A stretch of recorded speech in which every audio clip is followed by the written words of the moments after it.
Historic.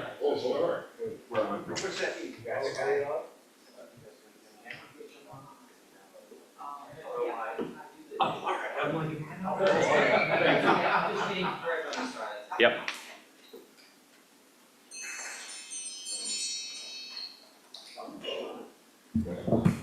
Hello, everybody. Welcome to Planning Board meeting for May 12th. I would accept a motion to approve the agenda. Second. All in favor? Aye. That's so No nice roll to call. do. I know. Oh, don't you feel good about that? 2019. Love it. Okay, next public comment for those things that are not listed on our agenda, limited to 2 minutes. Do we have anyone online? No hands are raised, but 3 minutes. 3 minutes, 2 minutes, 3 minutes? Two's town. I'm gonna say 2 just to get people riled up. That'd be- I'm There are looking no for hands. Facebook posts. Yeah. you do have one alternate online, but there are no hands up. Okay, is that Abby? Abby. Great. Oh, I didn't even do a roll call, but do I need to do a roll call if we're all here? Alrighty, on to master plan workshop discussion. That's probably a Meg thing. Why don't we wait till Meg's here? Move that down. That may have been that was from the last meeting, I think. Do you have the 512 in front of you? Don't do that to me. Monday, 5/12. Does everyone else have that on their agenda? Yep. I do. Yeah, Is it- we do. Is it on the meeting Yeah, posting? that's okay. Okay, so Apologies. that was an accident. Okay, on towards minutes, May 1, April 14th, and March 10th. April 14th, if we could continue that to the May 15th, if we're gonna, Okay, please. April 14th, we continue to May 15th. Yes. Okay. Okay, so May 1st and March 10th. Make a motion to approve May 1st and March 10th minutes. Second. All in favor? Aye. Aye. It's unanimous. Okay, on to second dwellings, we need to pull one for you, correct, Joe? Or is that the A and Rs? Okay, all right. So for second dwellings, we have Joshua D. Morash, trustee, Morash Gift Trust at 35 Meadowview, Priscilla J. Lentowski at 73 R. Hooper Farm Road, Susan B. Collum at 35 Eel Point Road, CMR 11 Osprey LLC, 11 Osprey Way, 33 Cliff Road LLC, 33 Cliff Road, 9 Dock Rider LLC, 9 Dock Rider Drive, Greg Gowacki at 22R Greenway, and we have one garage apartment to add in there, Evergreen. Let me see. We have one garage apartment to add in, and that's Capo Real Estate Holdings LLC, Jeffrey Capo at 46 Milestone Road. Do I have a motion? Motion to approve is submitted. Second. All in favor? Aye. Aye. Aye. It's unanimous. Okay, Joe, you're just gonna go for all these? Yeah, just go for all of them. Okay, okay, great. So Joe is recusing from this. We're on to the A and Rs. We have Maurice B. Daniels and Alice J. Daniels, trustees at 9 Evergreen Way. Mr. Chair, Yes, sir. we're going to hold Hold on 91 Old Nancy South. Larson. Yeah, correct, yes, please. Yeah. 1 Folger Road LLC, 1 Folger Lane, 18 Sherburne Turnpike Nominee Trust, 2 Folger Road, Nominee Trust, 18 Sherburne Turnpike, and 2 Folger Road.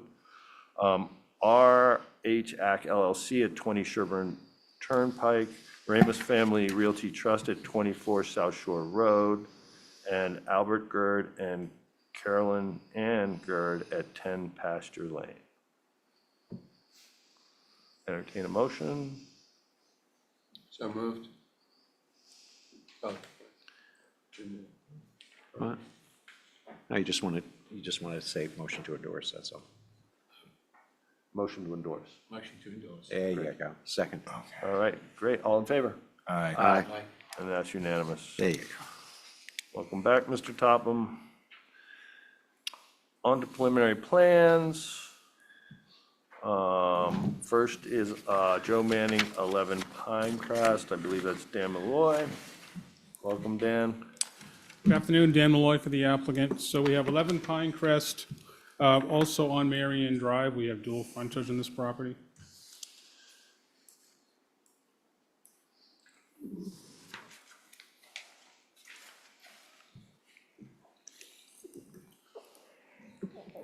All right, so we're looking at a 45,000 roughly square foot parcel. It's in the R5 district, so we're looking at 5,000 square foot lot size requirements. 8 lots.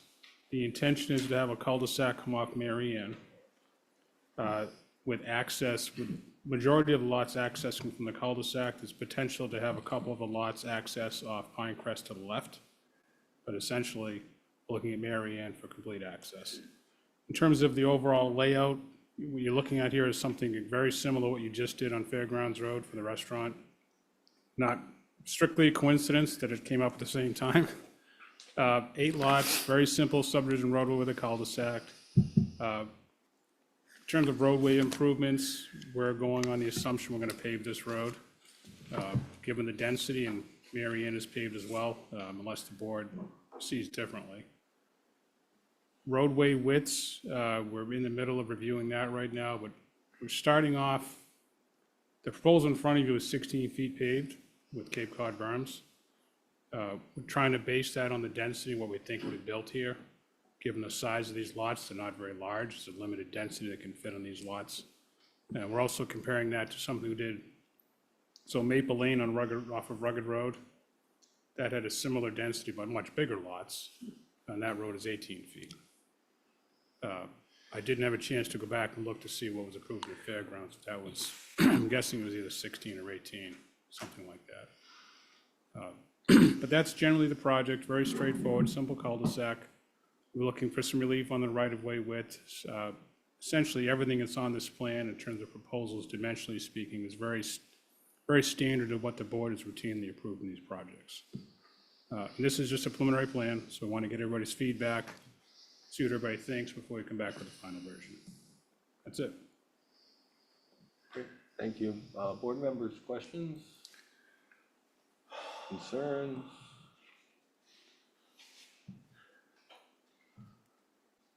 Mr. Chairman.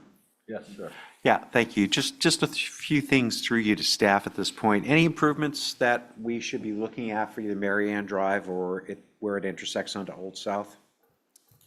That I am not sure of, Barry. We would, Okay. Megan is online, but as this is a preliminary plan, I'm not sure we've even gotten that far yet.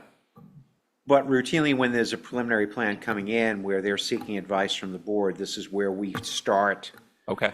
trying to make some sense out of, giving them some direction with things. So that's something that I would really appreciate staff being able to look at, is just to see if there's any type of improvements that we should be thinking about with those 2 roadways. If I can jump in, Barry, Yeah, I would say, I haven't gone over this with our transportation program manager because it is in the preliminary phase at the moment. So there aren't any impending improvements just on my radar. That doesn't mean that there aren't things going on that should be considered. I think just putting it on the applicant's radar that they may be asked to contribute in some way. And at a minimum, the $2,500 per structure has been a standard that the board has been going with recently. So if there's not something specific kind of right now, there certainly, I'm sure, will be needed for improvements in the future. yeah, no, that's good. Megan, since you're on the line too, if you don't mind. Sure. Do you think it's worth us looking at gaining some type of easement into Pinecrest Drive as well too? Not necessarily saying we would necessarily trigger it off, but again, we're all about roadways and throughways, and here we are with another cul-de-sac, but there's really Right. nothing that would prevent us from being able to make another connection, be it pedestrian or whatever, onto the other roadway as well too. And again, it's something I think that we should probably, I'm a little fuzzy. Help me out here, Dan. Was there a thought about doing that, or? So Pinecrest Pinecrest is currently a common driveway. It's not a road. And similar to Egan Lane, I think the end goal is to um, take that as a county layout by easement, but the Pinecrest process is light years behind the Egan Lane process. So Yep. when or if that'll ever come to fruition, I don't know. But to your point, Barry, I think consideration for at minimum perhaps a future pedestrian connection, depending on how that road is laid out, when it comes back as a definitive, is definitely something the board should take under consideration. And I would think that since we're in that preliminary phase of thinking about potentials for there, that is probably just worth putting up onto the radar at the moment. And we can certainly look at those options, and I would echo everything Megan said, because Pinecrest really is just an easement. Yeah. And it's very, this, where we are in this part of the road is a one-way, essentially a one-way circle. Yep. We'll look at it. I'm not entirely sure a roadway connection would make sense, but maybe a pedestrian if there's enough. Yeah, See I how mean, it lays out. because I'm also thinking about emergency access for fire vehicles or something like that as well is, again, since we're in the design phase of it, it's always nice to be thinking about those things in advance. Sure. So thank you. I appreciate it. Great. Anybody else? Yeah, I'm just worried about on-street parking. I mean, we have major problems at Macy Lane and Pine Tree and Mary Ann where there's just cars all over the place, so. Really want to make sure whatever's being constructed is enough on-site parking for everyone. Or in the HOA, there's no on-street parking Yeah. allowed. That it? for you, Yeah. Joe? Is the intention to build single-family homes here, do you know, Dan, or? That's what we're trying to explore, be single families, could be a duplex, both are allowed on this. So you couldn't, the lots aren't that big, so you're not looking at 3 buildings per lot here. Yeah. I think at best you're talking a primary and a small secondary, or a primary and a little ADU, but nothing, All right. it just isn't enough room. And I'd like to see a sidewalk if it isn't already in there around the, like I did the fairgrounds one around the lollipop. Okay, You know, that's, a we neighborhood didn't, sidewalk, I just think it's, okay, we didn't include a sidewalk on this one. We'll definitely give that a look, 'cause look again, I don't think there's one in Mary Ann. I'll have to double check. I don't- yeah, and I'm not, there isn't one, but I just think, I think it gives it a nicer look, and I think that it's a if it's children and everyone else, it's a safer place and have them, they can go to their neighbor's house without having to walk in the street. Okay.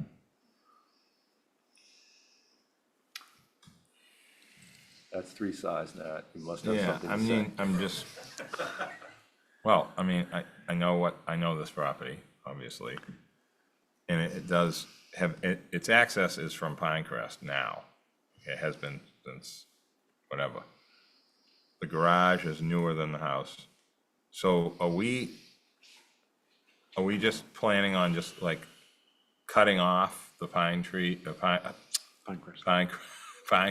access? Well, Because it gets with the whole, that 40-foot wide, thing, the A&R subdivision thing goes all the way out to Old South. Is Oh, the that's, pork chop. I'm assuming that is part of their plan in there. I mean, Megan's listening, she knows this. I So- don't have every detail in my head, but that land is going away and becoming part of the, So this property used to have a pork chop. That has since been cut off. well, it shows it on the plan. That's why I'm saying it. No, so So that's been cut off. it's been cut off, so now Okay. what you're looking at, Shows them, the GIS still shows the it. GIS shows it, but it's been cut. So if you Okay. look at the plan So now, it's that's just, all it's just been a square. done. Okay, good. So that part's, that happened before this came up, so those are being cut off and joined. Hasn't been put into the. It's not on the record yet, GIS no. yet, okay. In terms of Pinecrest, we're not cutting off access. I can't say right now, but I would expect there's a good chance that the 2 lots that are fronting on Pinecrest We'll could have access could there have later. driveways No, on that that's side, not the yeah. cul-de-sac. And that fits into what Barry was saying. I think Barry said it, or Joe did, I don't know which one, but having this be just this traditional lollipop might not be the right thing here. Maybe it needs a driveway through both sides. I'm just being you know, and this is an unusual sort of piece of land in the sense that it has two different accesses potentially, then, you know, it's just not that common to see something like that. Right, Now, this is on the paved part of Marianne, correct? right. Okay. That was done by the property owners. And we've already had our go-rounds on these roads when they were done 100 years ago, RC2, no one really paid any attention to widths, right-of-ways, parking, all that. But at least this part is in the paved part, so it makes it a little bit easier to discuss what improvement might be the right thing in this particular spot, and how that fits in to, you know, an appropriate request, because they're getting a lot out of this, but, you know, as far as how many lots are gonna get created. Obviously, the affordability, attainability, with all the things that are going on with the year-round deed restriction plan, which is market rate year-round. I mean, I'm not on the Affordable Housing Trust, but I know pretty much what's going on with everything. And I just think that this area of all places is a place for year-round houses. So I'm not sure what they're thinking, but this should be looked at in that vein somehow through the trust, whether it's assistance in creating it to be able to, you know, be affordable and all that, so. Anyway, how many lots do you think you're gonna get out of this, Dan? Oh, right now we've got 8 up there. That's, Okay. I think that's realistically the max you're gonna get. But I know you can do these things in 5 minutes, like what it would look like with just a cut through instead of it being, I don't care. But it can be without the lollipop versus that, is what I'm trying to say. You know, I think a cut through could happen, whether it would be via an easement versus a right of way, that might be. Because that's not a public road right now, Pinecrest, yet. Right, so Pinecrest isn't public, someday it may be, or It maybe will be taken a real via road at some easement. point. But even when assuming when if it's done tomorrow, for example, Pinecrest in and of itself, I don't know that it's really geared up to be used as a cut through.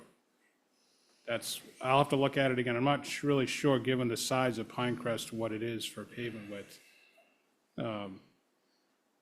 Pedestrian access could work pretty easily likely, but an I mean, actual having the roadways- cul-de-sac and having the two lots that front Pinecrest, having their driveways there, is essentially the same thing without having it actually be a cut through per se. So, I mean, that's fine. That's a good setup. I'm just talking just in a general way, because this is a little different than what you used to seeing, having it like this. But anyway, so, other than that, I mean, Yeah, they all Pinecrest has a- mentioned, Pinecrest has a 30-foot wide easement, but it's Yeah. a one-way. They Yeah. don't use that. in that spot. So it wouldn't act like a cut through, but I'm sure that they wouldn't want that. I mean, this is reminding me of that, what's the name of that road in the front? Old South that connected over to Pinecrest. Oh, The big- Yeah, that whole big deal, and no one ever, Cardinal Way or whatever it was. they were cementing it. Yeah, it's reminding me of that a little bit, like. But anyway, so, yeah, I mean, what everyone else said about sidewalks and all that, but the key thing here is finding a way to create year-round ownership somehow back here. I think that's well, I don't know, but I've spoken to the client, and I think his intent is to create that. There's likely some type of mixed use, housing, rental versus short-term, long-term. I think most likely what it'll be. Dan, will this be affected by the new inclusionary zoning bylaw? No, it will not.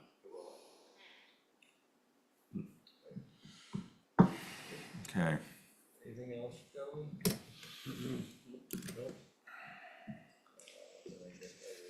Can I just add something, Mr. Chair? Please do, Meg. I'm sorry, I can't see see you on the Oh, that's okay. I can't really hear you. I don't think your mic's turned on, Dave. You're right. Thank you. So I just wanted to add, we'd need to look into, once it comes to the definitive stage, what even legal access they would have for multiple lots off of Pinecrest, since that is a common drive easement. The legal frontage and access is actually coming from Marianne in order to subdivide this property. They can't subdivide it utilizing Pinecrest. So just keep that in mind. I think, to circle back to Barry's point and some of Nat's points, I think, when the Pinecrest taking progresses, whenever that finally does happen, I think future connection would be great. But to do that now, I don't know what we'd have to look into if that could legally be done. But I do think it's important to set it up for a future option. Great. Thanks, Meg. All right, guys. Entertain a motion. Do you feel like you have enough? Yes, I think that's everything we needed. Thank you. Okay.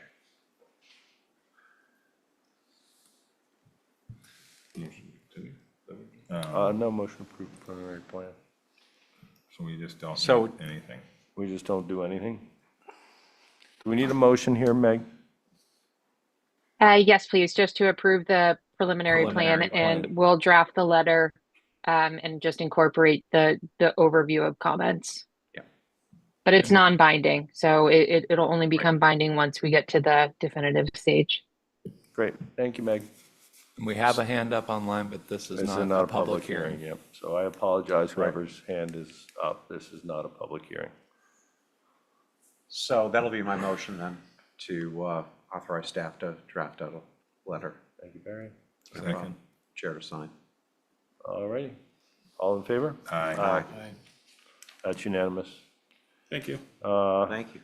Don't go anywhere, right, Dan? Okay, next, Keep On Trucking LLC, 57 Surfside Road and 4 Windy Way. Okay, again, Dan Malloy, Site Design Engineering for the applicant. So this one and the one following this, I'll make these both fairly short and sweet. It's been a little while maybe since you've seen one of these, but this is effectively a zoning freeze plan. What the applicant is doing is a simple 2-lot definitive preliminary subdivision plan. They're in the planning phases to really figure out what it is they're going to do. And I truly mean that. I can't tell you anything about what they're going to do yet because there is no plans yet. But they are looking to what their options are. So we're looking to what this plan will do. It's a 2-lot definitive plan compliant with subdivision regulations. Therefore, because it's compliant with no waivers, it's entitled to an approval. And what would happen if the applicant then chooses, they would follow after this preliminary plan with a definitive plan, which would then effectively freeze the zoning in place of its filing. That is what you're looking at. It's a simple 2-lot plan. In this case, the road is coming off Maya Comet Ave, 2 overly sized lots, which assumably would never exist in this state. That's what you're looking at. I can go into dimensions and all kinds of other things if you'd like, but I don't know that it's really necessary, as this is not a plan that's intended to be built. Can I just ask it might be a silly question. Why are you including the Windy Way lot? It's owned by the same person, and depending on how they decide to develop it, that lot may become part of some subdivision or other project on the property. That's the only reason. All right, thank you. Yes, Barry? Yeah, just one thing that I would mention, even though it does conform to all of the subdivision process that has to take place, the only troubling aspect I see with it right now is that even with this in place, it still splits zoning lines here. And that's something that I think needs to be addressed somewhere in the process. I just want to get it up on record, because even if it does conform with all that, I still think it's a little amiss, because it did split it into 2 different sectors of both CN and R5. That's correct. So any planning effort will have to take that into account, regardless of where a subdivision line is drawn. Yeah, no, I just want to make sure that that gets into the record for it as well. Thank you. Thank you, Barry. Anybody else? I'll make a motion at this point that do you feel like you got everything good? off that one? I've got everything I need. Thank Okay, you. I'm always going to ask that question. I'm sorry. Let me just check in with Meg real quick. Yeah, before- please. Meg, is there anything you need to add or would like to add to this before we we go to a motion? Nope, I think that's it. This is, like Dan said, just step 1 of 2 to move forward with a freeze plan. So it'll be finalized again once it's followed up with the definitive. Great, thank you. So I'll make a motion at this point that we authorize staff to send out a letter signed by the chair. Perfect. Second. All right, everyone in favor? Aye. Aye. It's unanimous. Wow, Dan, you got the trifecta going. We are on Island Lumber Holding Corp., 1 Pulpus Road. Again, Dan Malloy for the applicant. This is the same exact speech I just gave you. Again, another zoning freeze plan. You're looking at Island Lumber, obviously a very large property. You're looking at a 2-lot preliminary subdivision plan. The intent here, again, is strictly, the owner in this case is looking at what else they can do with the property.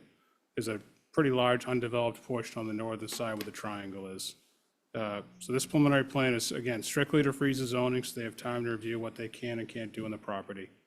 And that buys them the time they need to either come back with a definitive plan or not. Great. Thank you. Board members? Questions, concerns? Barry? Meg? Would you like to add anything? No, I think this is all set. Great, thank you. So I'll do it again. I'll make a motion that we have staff draft out a letter to the applicant with the chair to sign. I'll second again. All righty. All in favor? Aye. Aye. It's unanimous again. Thank you. Thank you. Okay, on to previous plans. We have AC Mid-Island LLC, AC Offices LLC, 1818A, 20, 22, 24, 26 Sparks Avenue. Dan Malloy. The Dan Malloy There's Show. really not much to say here. All we're looking for is the board's vote to endorse the plans. These are the plans that you've already approved as part of the MCD, you just have not endorsed them yet. All right, great, thank you. Anything come up with Pesci's? No, I'm waiting on a review from Mr. Pesci, so I'd put in there that staff would hold the endorsed plan in the office until Mr. Pesci is satisfied. There you go. So I'll make a motion we endorse, subject to the final reviews by Ed Pesci through staff. Second. All right, all in favor? Aye. Aye, that's unanimous. Thank you. Thank you. We are on to Bittersweet Lane subdivision, 14 Somerset Road. On this one, I don't believe anyone's here. So they submitted the Form Js, which were in the packet. I've been in touch with Mr. Pesci. They're pretty far along on that, and he was more than comfortable. The board is still going to retain 1 property here, so Okay, great. So this vote is to release 4 lots. 4 lots. Great. So I'll make a motion to that effect that we endorse the 4 lots for release with retaining 1, subject to final review by staff. Second. Great, thank you. All in favor? Aye. Aye. Aye. It's unanimous again. On to public hearings, we'll start with some continuations till Thursday. All these will be continued to Thursday, though. Except for the first one, 111A, Quai Pen, that's going to June. Oh, okay. So do I need a separate motion for that? Yeah. No? No? No. No, okay. Just as long as you We'll go with mention that. what it Okay, is. okay, so. Continue them and make the date. Quiet Pen LLC, Old South Road, 11A Old South Road, and a portion of 109 Old South Road will be continued to the 6th of June, 2025. For East Chestnut, RE LLC, 6 Oak Street LLC, Thomas, excuse me, Katsipetsis, thank you. 4 Chestnut Street, 6 and 8 Oak Street will be continued to May 15th, this coming Thursday. Nancy Ann Lane, 91 Old South Road, will be continued again till May 15th, 2025. Toombs Court LLC, 1 Toombs Court will be continued to Thursday, May 15th, 2025. J&J Holding LLC, 4 Nancy Ann Lane, continued to Thursday, May 15th, 2025. Summer House, 7R, 10, 11, 16, 17, and 19 Ocean Ave, 1 Magnolia Ave, 2, 4, and 6 Cottage Ave, and 10 Grand Ave, to be continued to May 15th, 2025. 36 Tennessee LLC, 36 Tennessee Ave, be continued to May 15th, 2025. Do I have a motion? So moved. Second. All in favor? Aye. Aye. Aye, that's Aye. unanimous. Okay, on to the rest of the public hearings. First, we have Maurice V. Daniels and Alice Daniels, trustees at 9 Evergreen Way, represented by Linda. I'm She's here. online. Welcome, Linda. Hey, it's pretty simple. I believe I didn't make it. We've been all suffering from whatever the flu is from town meeting. Town meeting keeps on giving. I didn't make it to see if you proved the A&R earlier. Billy will have to tell me that. It was approved. Okay. This is just a straightforward real lot subdivision. Great. Thank you, Linda. Board members, any question for Linda or concerns? No. So typically, we restrict these to one more dwelling, right? Well, I'd hate to do that because he has an apartment on the first one and these are full-size lots. And he's got quite a lot of space in the back, and I know this is being done for his kids, and he's got 4 of them, so I'd rather not have a restriction. If So they if were, I could jump in, Mr. Chair, the board has recently approved several of these rear lot subdivisions over the past year or two on Evergreen Way. And when it got to the rear lot special permit portion of that approval, none of them are restricted to Okay. any sort of dwelling unit. Perfect. Thank you, Meg. thank you. Yep. Board members?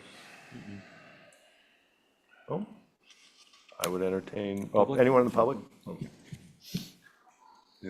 Hands up online? No hands are up All online. right, entertain a motion. Motion to close public hearing? Second.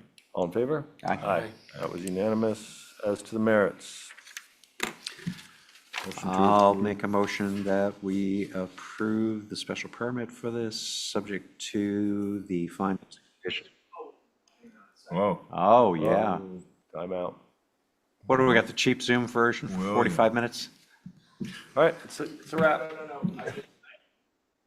There you go. There we go. All right. Screen's in the way, I apologize. No, we're all Not to good. worry at this point. Okay. So I'll make a motion that we approve the special permit, subject to the findings and conditions that have been identified by staff.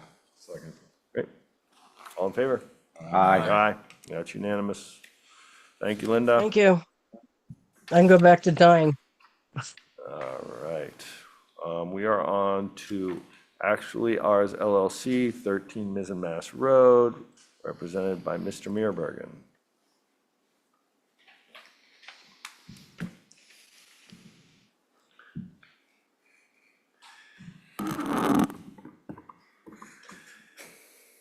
All right, so this is R10L. This used to be RC2, and it was in 2015, Article 47 turned it over to R10L because the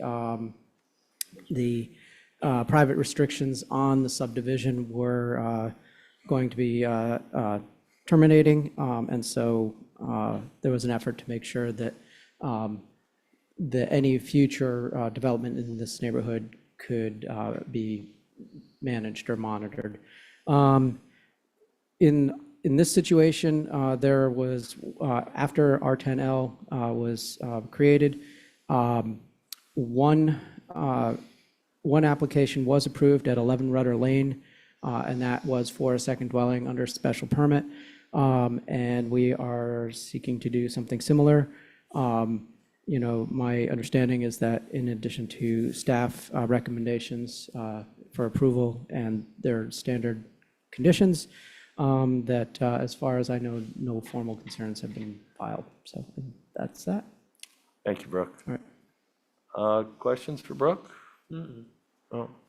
So my concern here is, and at some point we need, this discussion needs to take place, and I don't think that it really necessarily, for me, doesn't reflect on the merits of this application, but this is the first application we've seen where the rubber meets the road with the new ADUs. So I think we as a board need to have that discussion. How it fits into this zoning district and and if there's concerns, and as much as this is also sending up a flare for anyone that's in the neighborhood, that should come see us at planning and have that discussion on what they see the future of their neighborhood being, because I think that secondary dwellings coupled with the ADUs by right, is gonna change the development pattern in this neighborhood forever. And I think for me, that's a concern. I don't think we can hold this application hostage over that, but I think it's part of a longer discussion that needs to be had. Yeah, and I would say the same thing, and I'm kind of nervous that this whole development is gonna change, which has been really quiet now. It's gonna, could double in size as far as traffic and people, and really change the character of this neighborhood dramatically, so. Welcome to being number one. I mean, yeah, but it's, the original subdivision didn't allow, they were all, it was in RC2, most of the lots are about 14, 15,000. And it was garage apartments only, which was kind of weird, 1985, I guess that was the big deal at the time. But we'll have an answer to this year, hopefully, right? Well, I kind of feel like we should have a special meeting sooner than later. Yeah, I think Meg and I have already discussed that, and that's in the works Yeah. in the very near future. I mean, when you say, I mean, at least the lots can't be subdivided, regardless of what this This state one can't, but there are some that can, I think. No, they would have to be 20,000. This one's over 20,000, just doesn't have the frontage. Is it over 20? Yeah. Really? Okay. So I just, and They're the all reason I bring it up is because this is the first application where we've really seen this interaction. Yep. Yeah. And I think that we all need to be aware of it. We all need to talk about it. The public needs to be aware of it, because when it's time for us to put forward zoning articles, that we need to hear from people in these neighborhoods just to let over us know 20. what they want. That's Mr. a big Kitchener. one. Yeah, Mr. Chair, I Didn't just, realize that. I just wonder if we, I get the don't hold anyone hostage, but if we set a precedent, are we, opening a door for a while that we won't be able to close? We set that precedent the first time we endorsed a second dwelling in this area, I think. 11 Rudder Lane. Yes. Yeah, I was going to say, I don't believe you're gonna set a precedent here. I think it's important to keep in mind the finding here is that it's in harmony with general purpose and intent of the bylaw. And then the site plan meets all the criteria for a second dwelling within the bylaw. Yeah. Thank you. Does that answer your question, John? Yeah. Obviously, these are sewer, Yes. and there's plenty of ground cover, 25%. There's But I just a ton of ground realized cover that on this this lot this alone. lot was 20,000. Yeah. But, most of them are smaller than that. I mean, I don't know. We're not gonna solve the Yeah, problem yeah, we tonight, can't. and nor should we right here, but I think that we can't hide what's going on. We need to talk about it, and the public that hears it needs to understand it, and hopefully reach out to us in planning to help us formulate whatever we are going forward with ADUs. Anybody online? No hands are raised online. Just a reminder to everyone to turn your microphones on. I'm getting some notes back. Okay. Anybody in the room that wants to speak to this? Motion to close the public hearing. Second. All in favor? Aye. Unanimous, thank you. Meg, do you have any color to add to this for us? Or are we good? I think overall you're good. I mean, I do think though the board as a whole, as you already mentioned, we need to really schedule a conversation at a future meeting on how we want to integrate this into the use chart moving forward. Now that we know ADUs are coming, this is a district where tertiaries were already prohibited. Perhaps there's a way we can move forward with a special permit provision to increase the 900 square feet from the by right ADUs that would sort of accomplish the same end result. So I think there's a lot of ideas that the board should perhaps flesh out or consider to move forward at a future town meeting. Yep, and we'll do that at a meeting soon, so, thank you, Meg. As to the merits, gentlemen.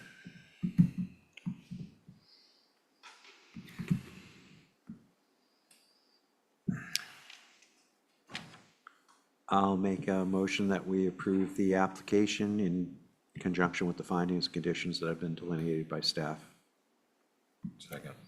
All right, all in favor? Aye. Aye, that's unanimous. Thank you. Thank you, Brooke. Okay, next is David Kinney, and boy, I'm gonna mess this one up. Yours on Jibo? Is that Jibo? It's not Jibo, it's Jibo 2 then. 7 Boynton Lane, Dan Malloy, welcome back.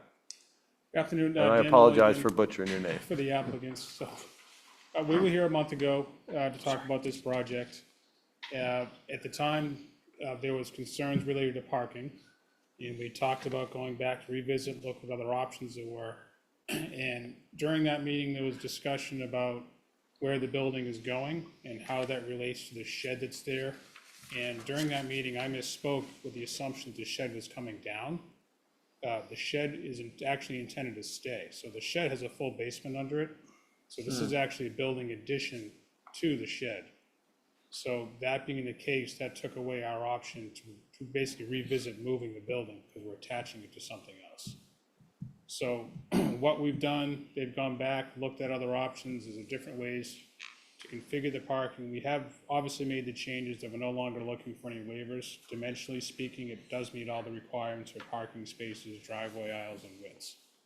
So now what we're talking about, is there a scenario where people are comfortable with the spaces as they can lay out, they can function, they can turn around on the property and not back out onto the street? So based on the dimensions we have, by pulling the landscaping back, putting a fence in, there is certainly enough room now for people to do a 3-point turn, back up and do basically a 3-point turn and get out of the site. So that's definitely possible. There's no reason to back out onto the street. We did provide a lot more pictures. If anybody's had a chance to look at those or go out to the site, you can see how it's being used now, and it does function very well. So the parking fits, it's dimensionally compliant. So the question from us now is there a version that the board would prefer? Or is it simply more based on what some of the staff recommendations were, that based on zoning, we have to provide 5 compliant parking spaces, which we're doing. Essentially in different versions of it, but we're providing a compliant parking. I also have the architect and the owner here if you have any questions, but that's the reason we're back again tonight. Yeah, no, and I appreciate the work done. Thank you. Board members? I remember this now. Yep. Getting rid of that landscape on the left gave you Yeah. enough room to make it work. Correct. Yeah. You got those turnaround things we discussed in between the buildings? Remember we talked about where you pull in and back, back into the back to pull out, and that kind of stuff? I mean, as long as there's ways to turn our vehicle around in here, that's the key. I remember this conversation now, and I looked at this. I mean, that's the big issue with me with stuff like this, is that like everybody ends up backing out into the road like it's, one car and that's it, and it's not. There's multiple vehicles doing things like that. So you definitely want to make it so that you can turn around. Right, so we've made the change by taking the landscape out, widening the driveway. You Yeah. can now back out. Some of the spaces you can simply back up and go. A couple of the spaces you might need a 3-point turn, but you Yeah. can back out Yeah, on property and get out now. yeah, I see what you did. Yes, Barry? So, through you to Mr. Malloy, the new dwelling that's going in how far are the setbacks on that? There's a 5-foot setback requirement, if I recall. off the Yeah, top and of my I'm head. curious where the building is in relation to the setbacks. That's what I'm trying to figure out. Are they right at the setback It's line? right and a at the half at setback the right corner. now. Because we're also stuck on the front, we have a bike path easement Yeah. kind of to nowhere, but we're stuck on that as well. So, okay, I just wasn't able to pick that up off the plan as much as I would like to have, but you're tight to the setback. We're tight. Essentially, we looked at, is there a way we can change the building shape? So Sure. we pulled things back, then we were stuck with the anchor of the shed we're trying to add on to because it has the foundation. We're trying to avoid having to demolition that, Yeah. which is putting us where we are right now.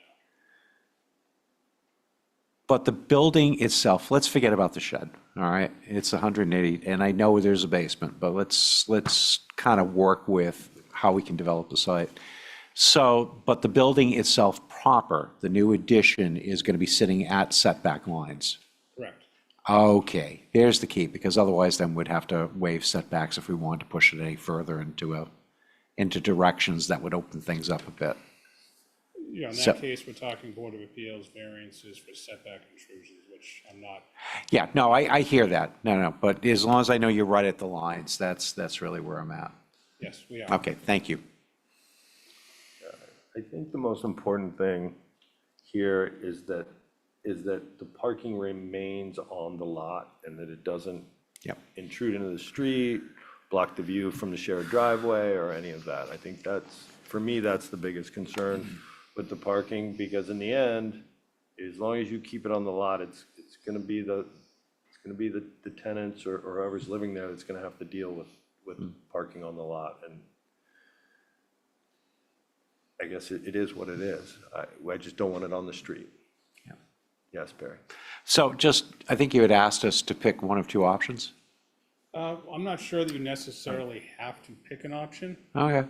I think you can if you choose to, but I think under the special permit, where they're asking for the special permit for the apartment, Yeah. if the parking is compliant, I'm not sure that you have to pick one. You certainly can, but I don't know that you have to.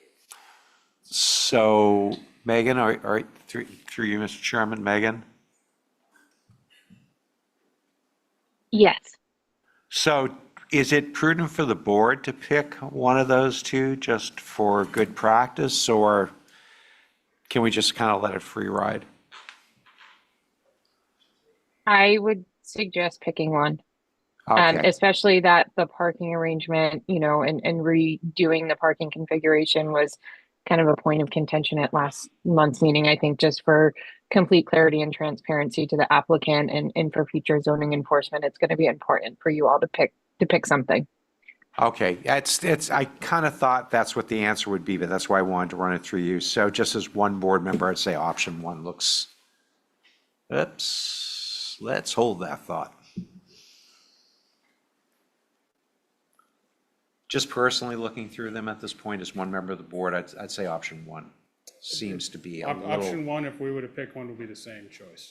Yeah. So you're in agreement with me? Yes. Oh, that's so good to hear. Good. I don't know how the rest of my board members feel, but just so you have something. Thank you, Barry. Yeah, thank you. Any other board members?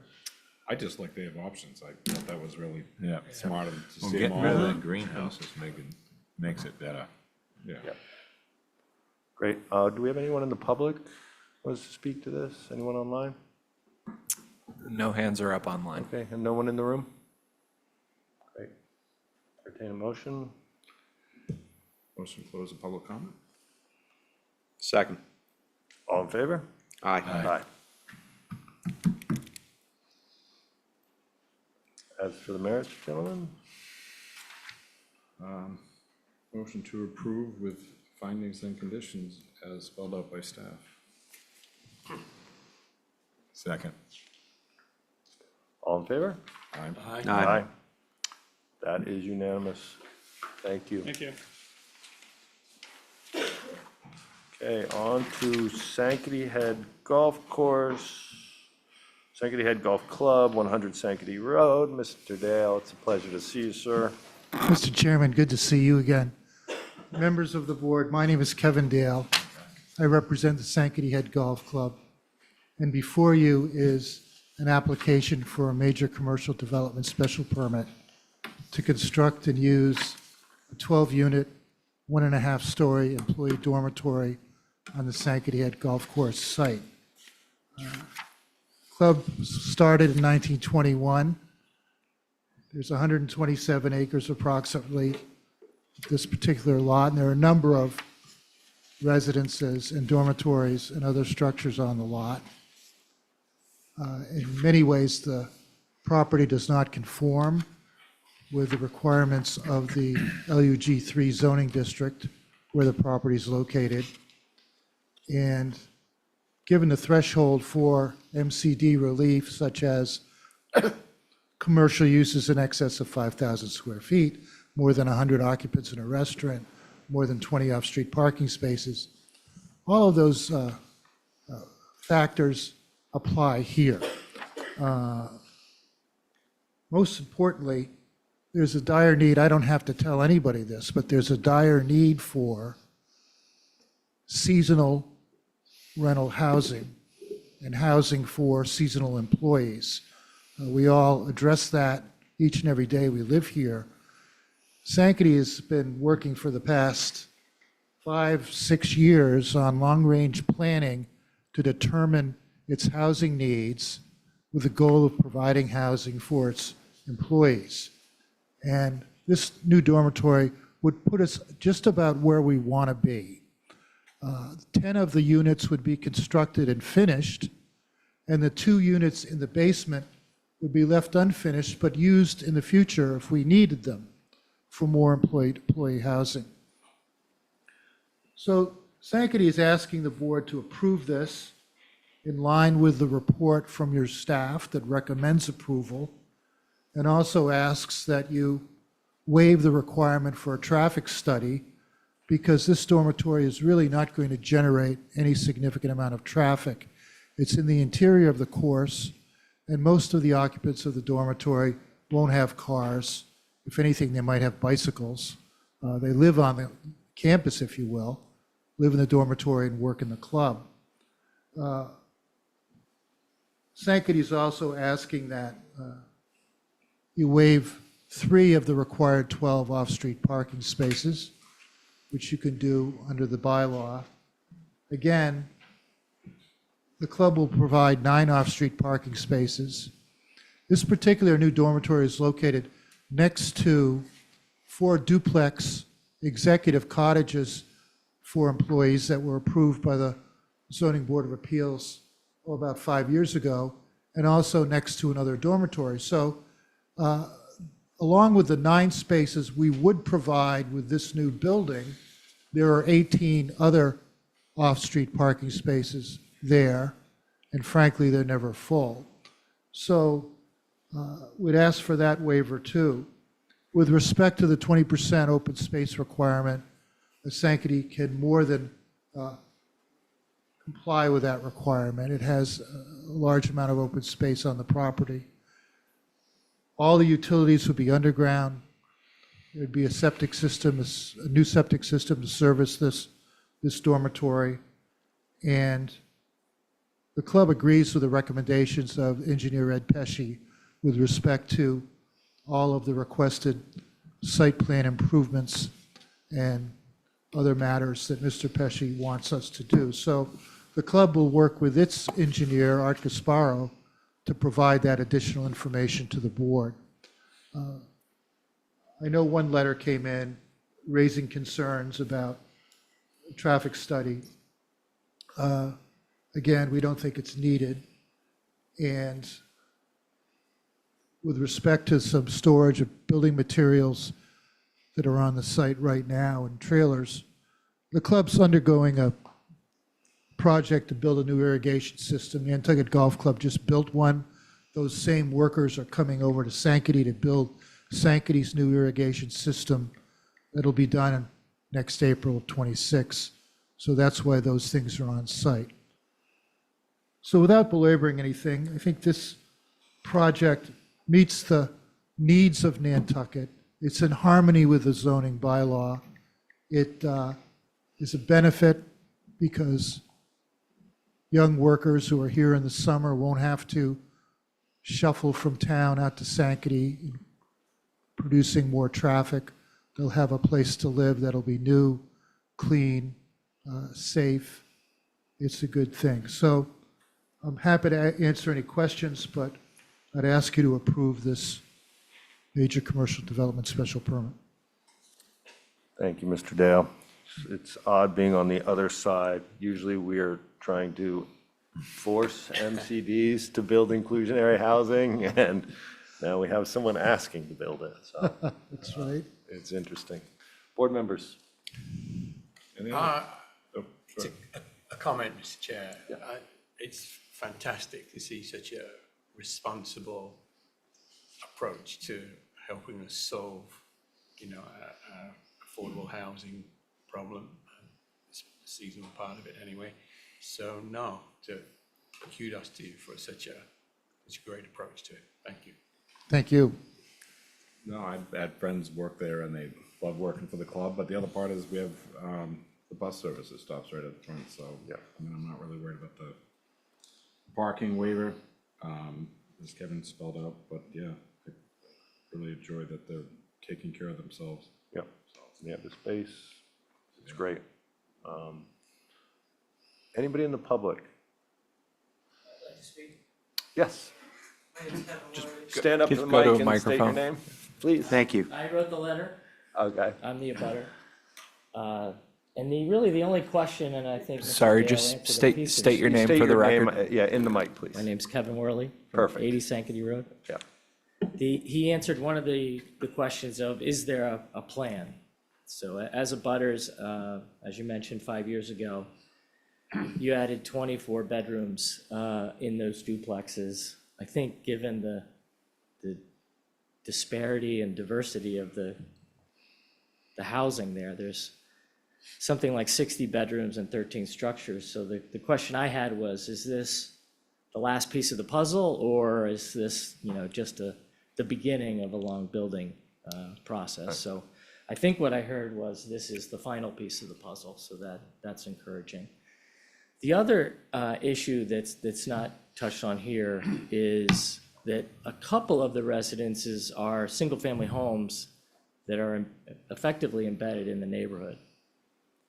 And what seems to be happening is the intensity of the use, as the housing is so necessary, has gone up over the years. So the question becomes, or the question that was asked in the letter that was written to the board, would this building reduce the intensity of the use of those single-family homes, or would they revert back to usage as single-family homes in concert with the surrounding neighborhood? Certainly where they're proposing the dorm here and the duplexes and the building makes all the sense in the world. What concerns me are the few residences that are embedded in the neighborhood and whether there is any way to reduce the intensity of that use, traffic and number of people. So that was the crux of the letter that was written. So I just asked the board to contemplate those issues. I agree with everyone. Housing's a critical need here. So this wasn't an attempt to stop the housing. It was to ask questions about the magnitude of what's really necessary. And I'm glad to hear we're close to the end versus just at the beginning. All fair questions. This isn't the first club or the first MCD that someone has had very similar questions, so don't feel bad. Kevin, can you address the use of those two single-family dwellings? I can. First, let me say, it's just about the end of the line. This dormitory will provide almost all of the housing needs for employees. Our membership's not going to increase in number. It's finite. We've been working hard on a long-range plan, not just for housing, but for the threat of erosion, for a new beach club, a lot of things. So Sankaty's been doing its homework. With respect to these single-family houses, the first thing to note, they're not on this property. They're on separate properties. They're separate properties owned by Sankaty, but they're separate properties. And there's no intention really to do anything more than we've been doing. The one single-family residence at 12 Isabel Way houses the assistant golf pros who are responsible, hardworking people. They're older than the typical employees at Sankaty. There's one other single-family dwelling next to Mr. Worley's that was housing our former greenskeeper. And I think that's used now for a senior, our controller who lives there now. So we're going to maintain the status quo with respect to how the residents are being used. We're not going to build any more houses like that. We may renovate the Swayze dormitory in the future. That's on the radar, just because it needs renovation. And in the long term, very long term, may want to build another executive cottage, but that's not on the radar right now. So we're really not beginning, we're at the end. Winding down. And I think that all in all, on balance, it's a positive benefit to the neighborhood and not a negative. So those single-family dwellings aren't part of the MCD? No, Okay, so that makes it hard for us to, but it sounds like there's a change of occupancy and hopefully it will be less intense for you. All your questions answered? Okay, Thank you. great, thank you. thank you. Thank you. Anyone else in the public? Okay, No Meg, hands. Meg, want to add anything into this, or are we good? No, I think you're good. All right, great, thank you. No one else have hands up? I'd entertain a motion. Motion to close the public hearing. Second. All in favor? Aye. That's unanimous. As to the merits. I'll make a motion, we approve the MCD special permit with the findings and conditions identified in our report. Second. All right, all in favor? Aye. Catherine, is it helpful for you if I say who seconds, who makes the motion? Yeah, 'cause Okay, sometimes I'm sorry. That's who's, Yeah. Oh, I'm sorry. No, that's my fault. I usually do, but now that we're all in the room, I haven't been, so I apologize. Okay, we're on to Easy Street. Oh, thank you, Kevin. Oh, no, wait, No, we we gotta- haven't even voted on this. Yeah, yeah. I'm trying to fly along here. That's it. 6:45 I'm hoping for. As to the merits, gentlemen. I thought we made a motion. I'm going to make a motion Should we again. make- Joe, second. Okay, so Right. all in favor? Aye. Okay, now There we we're go. good. I was gonna Okay, say, you I had the think motion, I he had seconded closed, it. Joe That's closed the right. public hearing. Yeah, yeah, all right, I Yep. apologize. So, thank you, Kevin. On to Easy Street Restaurant, 31 Easy Street. Ken Gullickson, how are you, sir? I'm gonna recuse for a few minutes. Oh, you're going to recuse on this? Yep. Okay. Uh, And Nat is recusing, give him a second to hit the road. Something to eat, you guys don't have any food?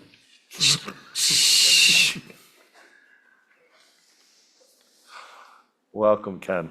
Thank you. Good afternoon. Kenneth Gullickson for the applicant. This is, we're returning, we've submitted two new plans. One is the existing conditions plan, another one with a proposed conditions plan. They're very similar, except one shows the proposed addition of a fence and the patio area. As you can see, hopefully, it now shows the sidewalks that are adjacent to the property. There's about a 4-foot sidewalk on the Easy Street side. And so when I say the sidewalk, I mean that's outside of our lot. If you look at it physically, it's the same brick, but it's outside of our lot, that 4-foot. And then on the Steamboat Wharf side, there's approximately a 6-foot wide, and that's concrete, not brick, sidewalk or walkway or whatever you want to call it. Again, all of the activity would be within the lot lines. The sidewalks would provide a buffer for the diners from the street. Again, I'm not sure it's on that plan. That's a different plan I'll get to in a second.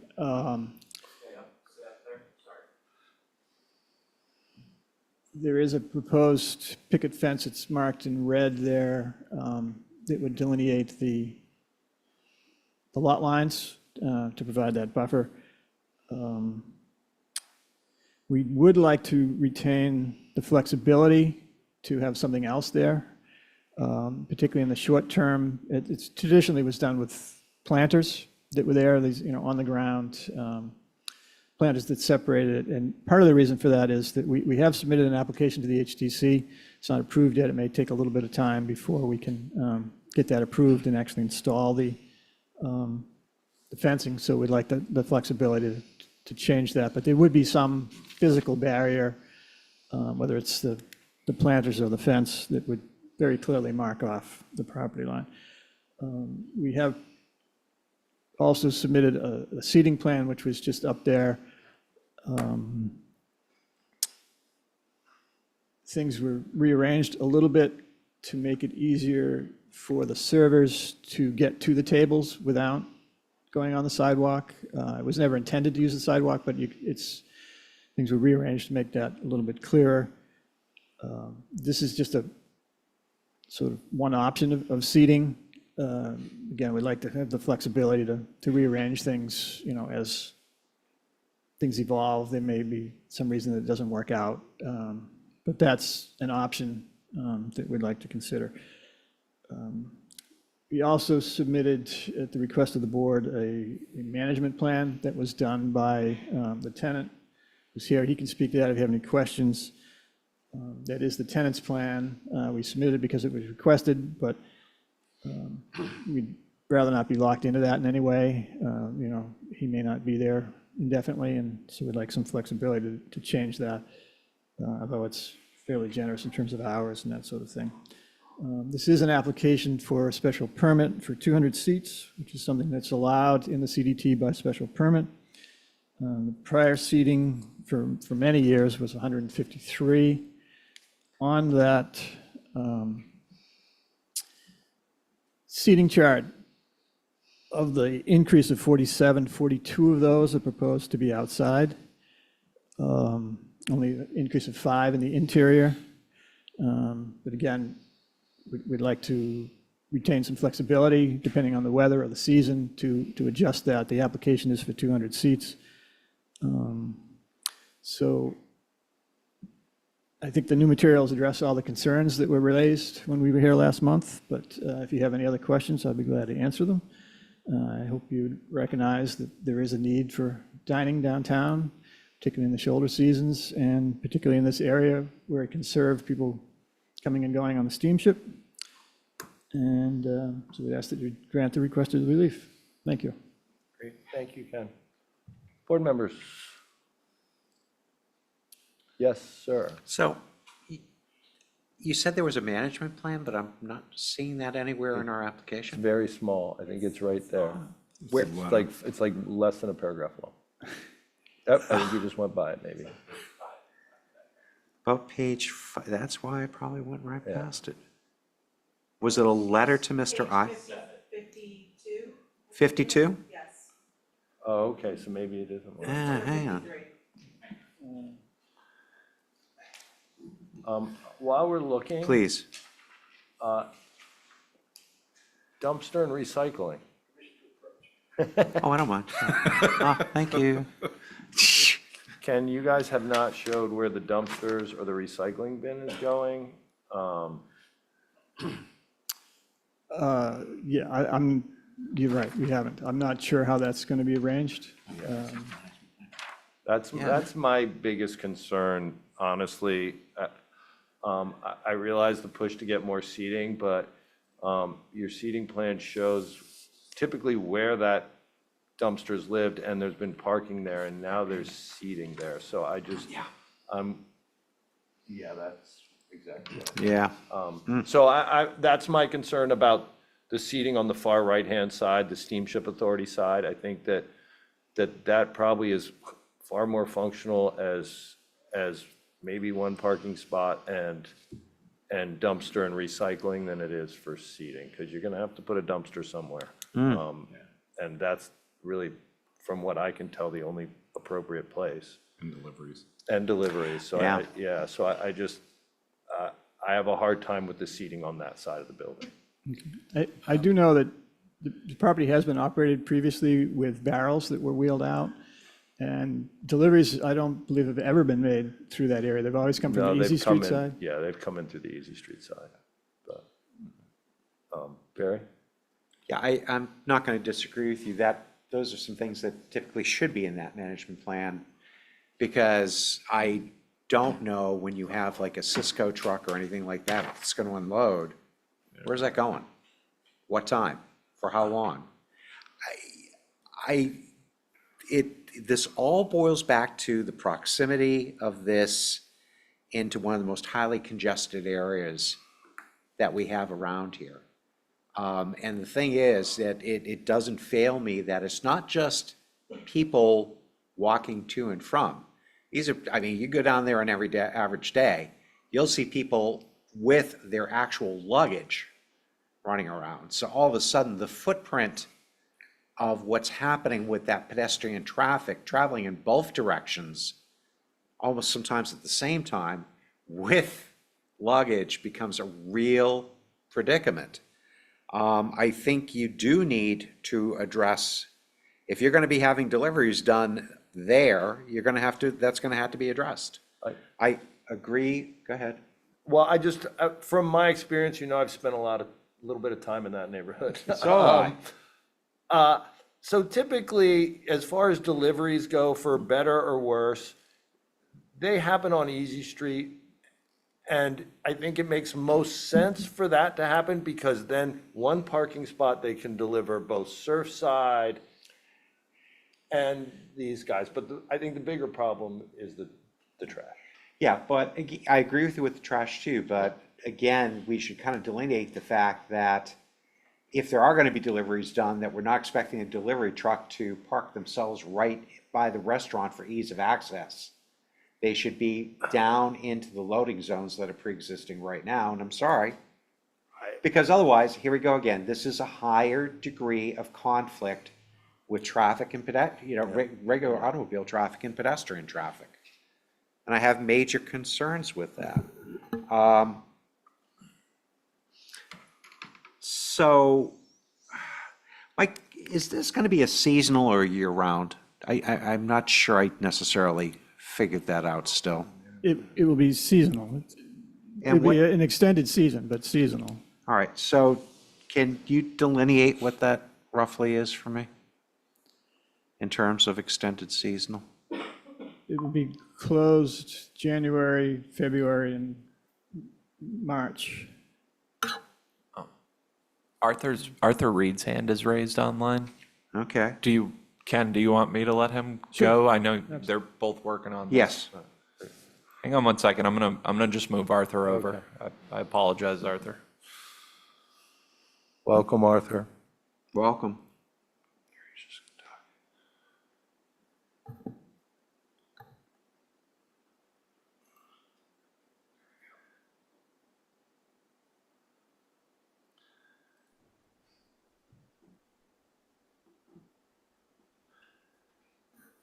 Arthur, you're unmuted.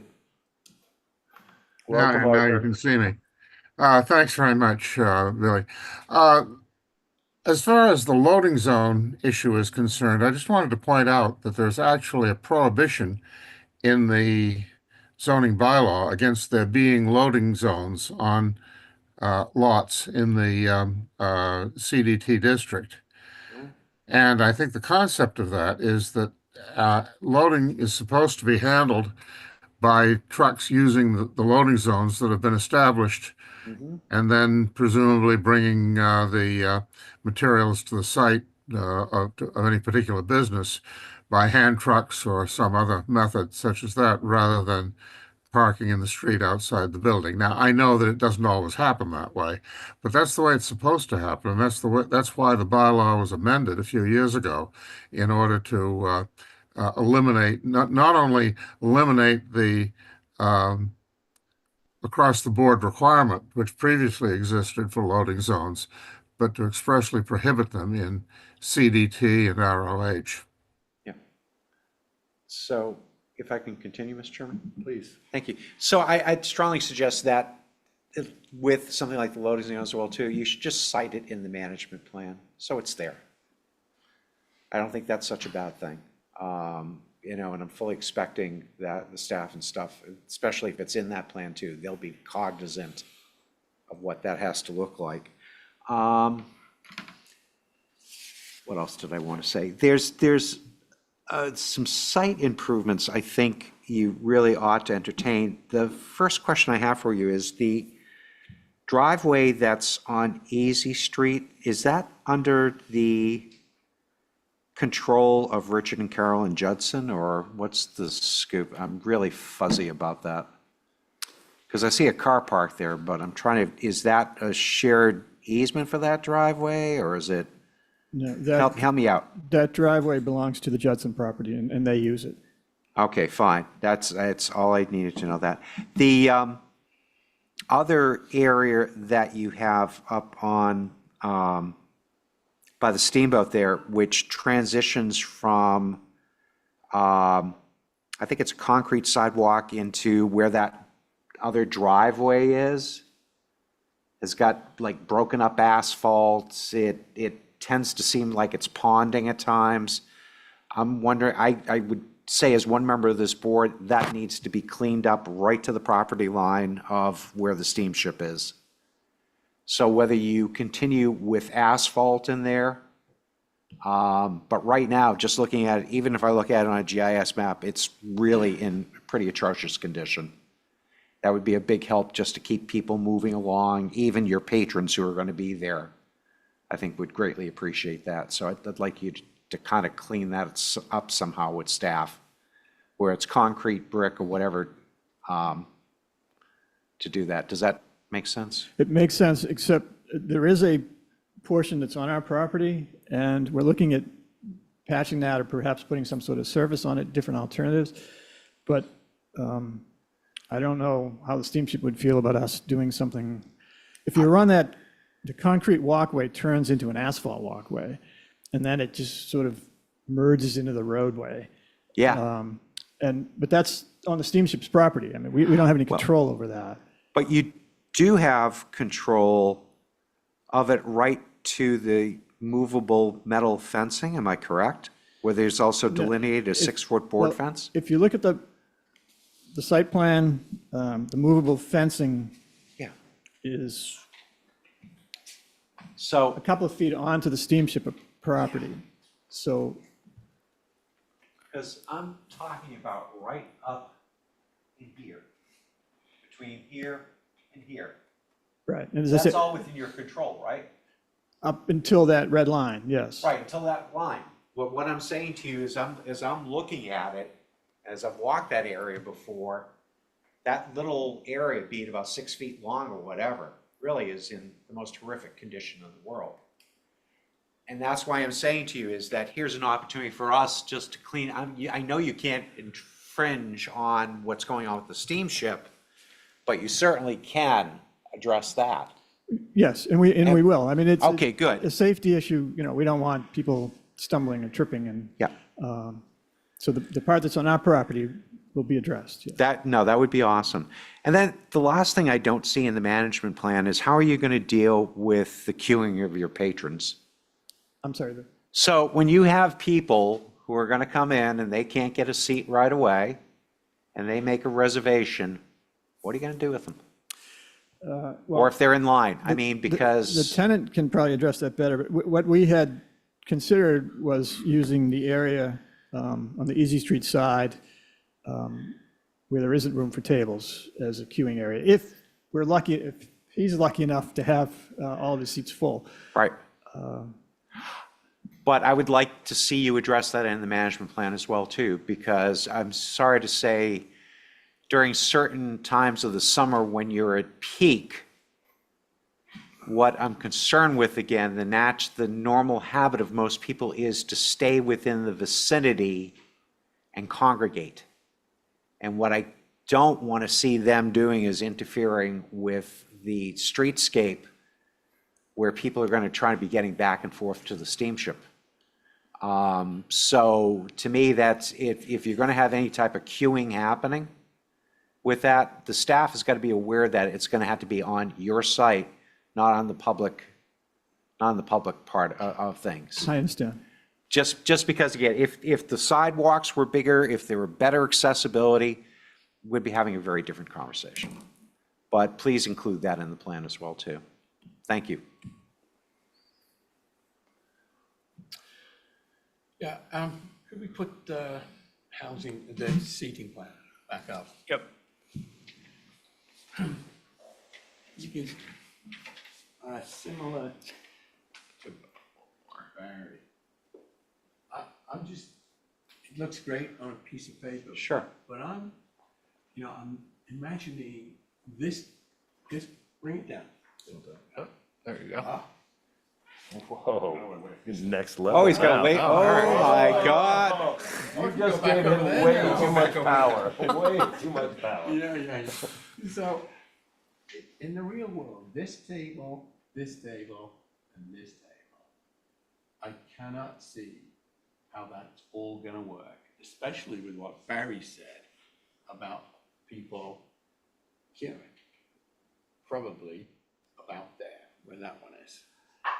And they've actually got 2 host sites, if you look up there, too. So, Yeah. I mean, there's 2 So queue points. It just, this is already, this area has got all kinds of things going on at the same time, including trucks coming up and around.